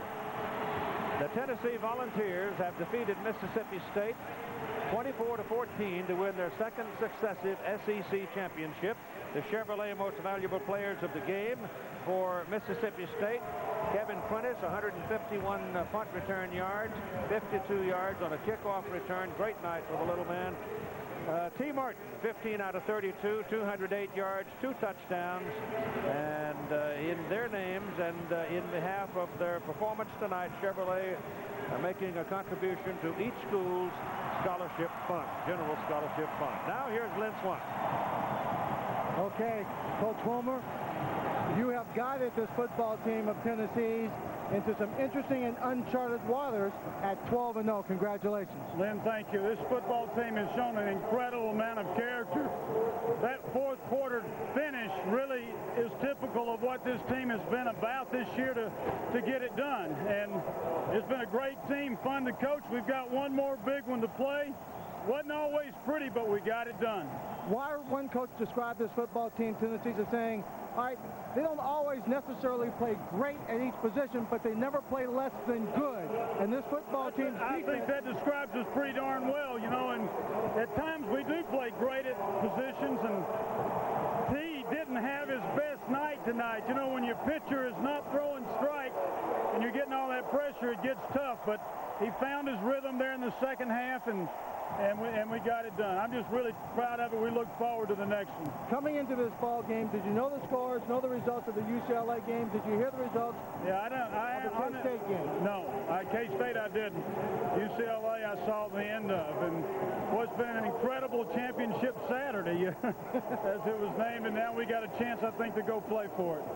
Coach, congratulations. Thank you very much. Thank you, Lynn. Thank you very much. Keith? All right, 20. And so it is done. And so the Volunteers, the moon will come up out of the bend in the river, and it'll be big orange. 24-14 Tennessee. Here's John Saunders and Todd Blackman. All right, Keith, thanks a lot. Well, Todd, we almost had the trifecta, the triple play, whatever you want to call it. The top three teams unbeaten. It looked like all three were going to lose for a while. Tennessee did hold on. Here's that final. Again, 24-14. T. Martin, with a couple of quick touchdown passes, sealed the game. Yeah, as Coach Fulmer said, didn't have his best day, but what a great job coaching by Philip Fulmer. Remember, this Tennessee team won 8 of their 12 games without their best player, Jamal Lewis. Interestingly enough, I talked to Coach Fulmer this week. Jamal Lewis may be back to play in the Fiesta Bowl. Big boost for them.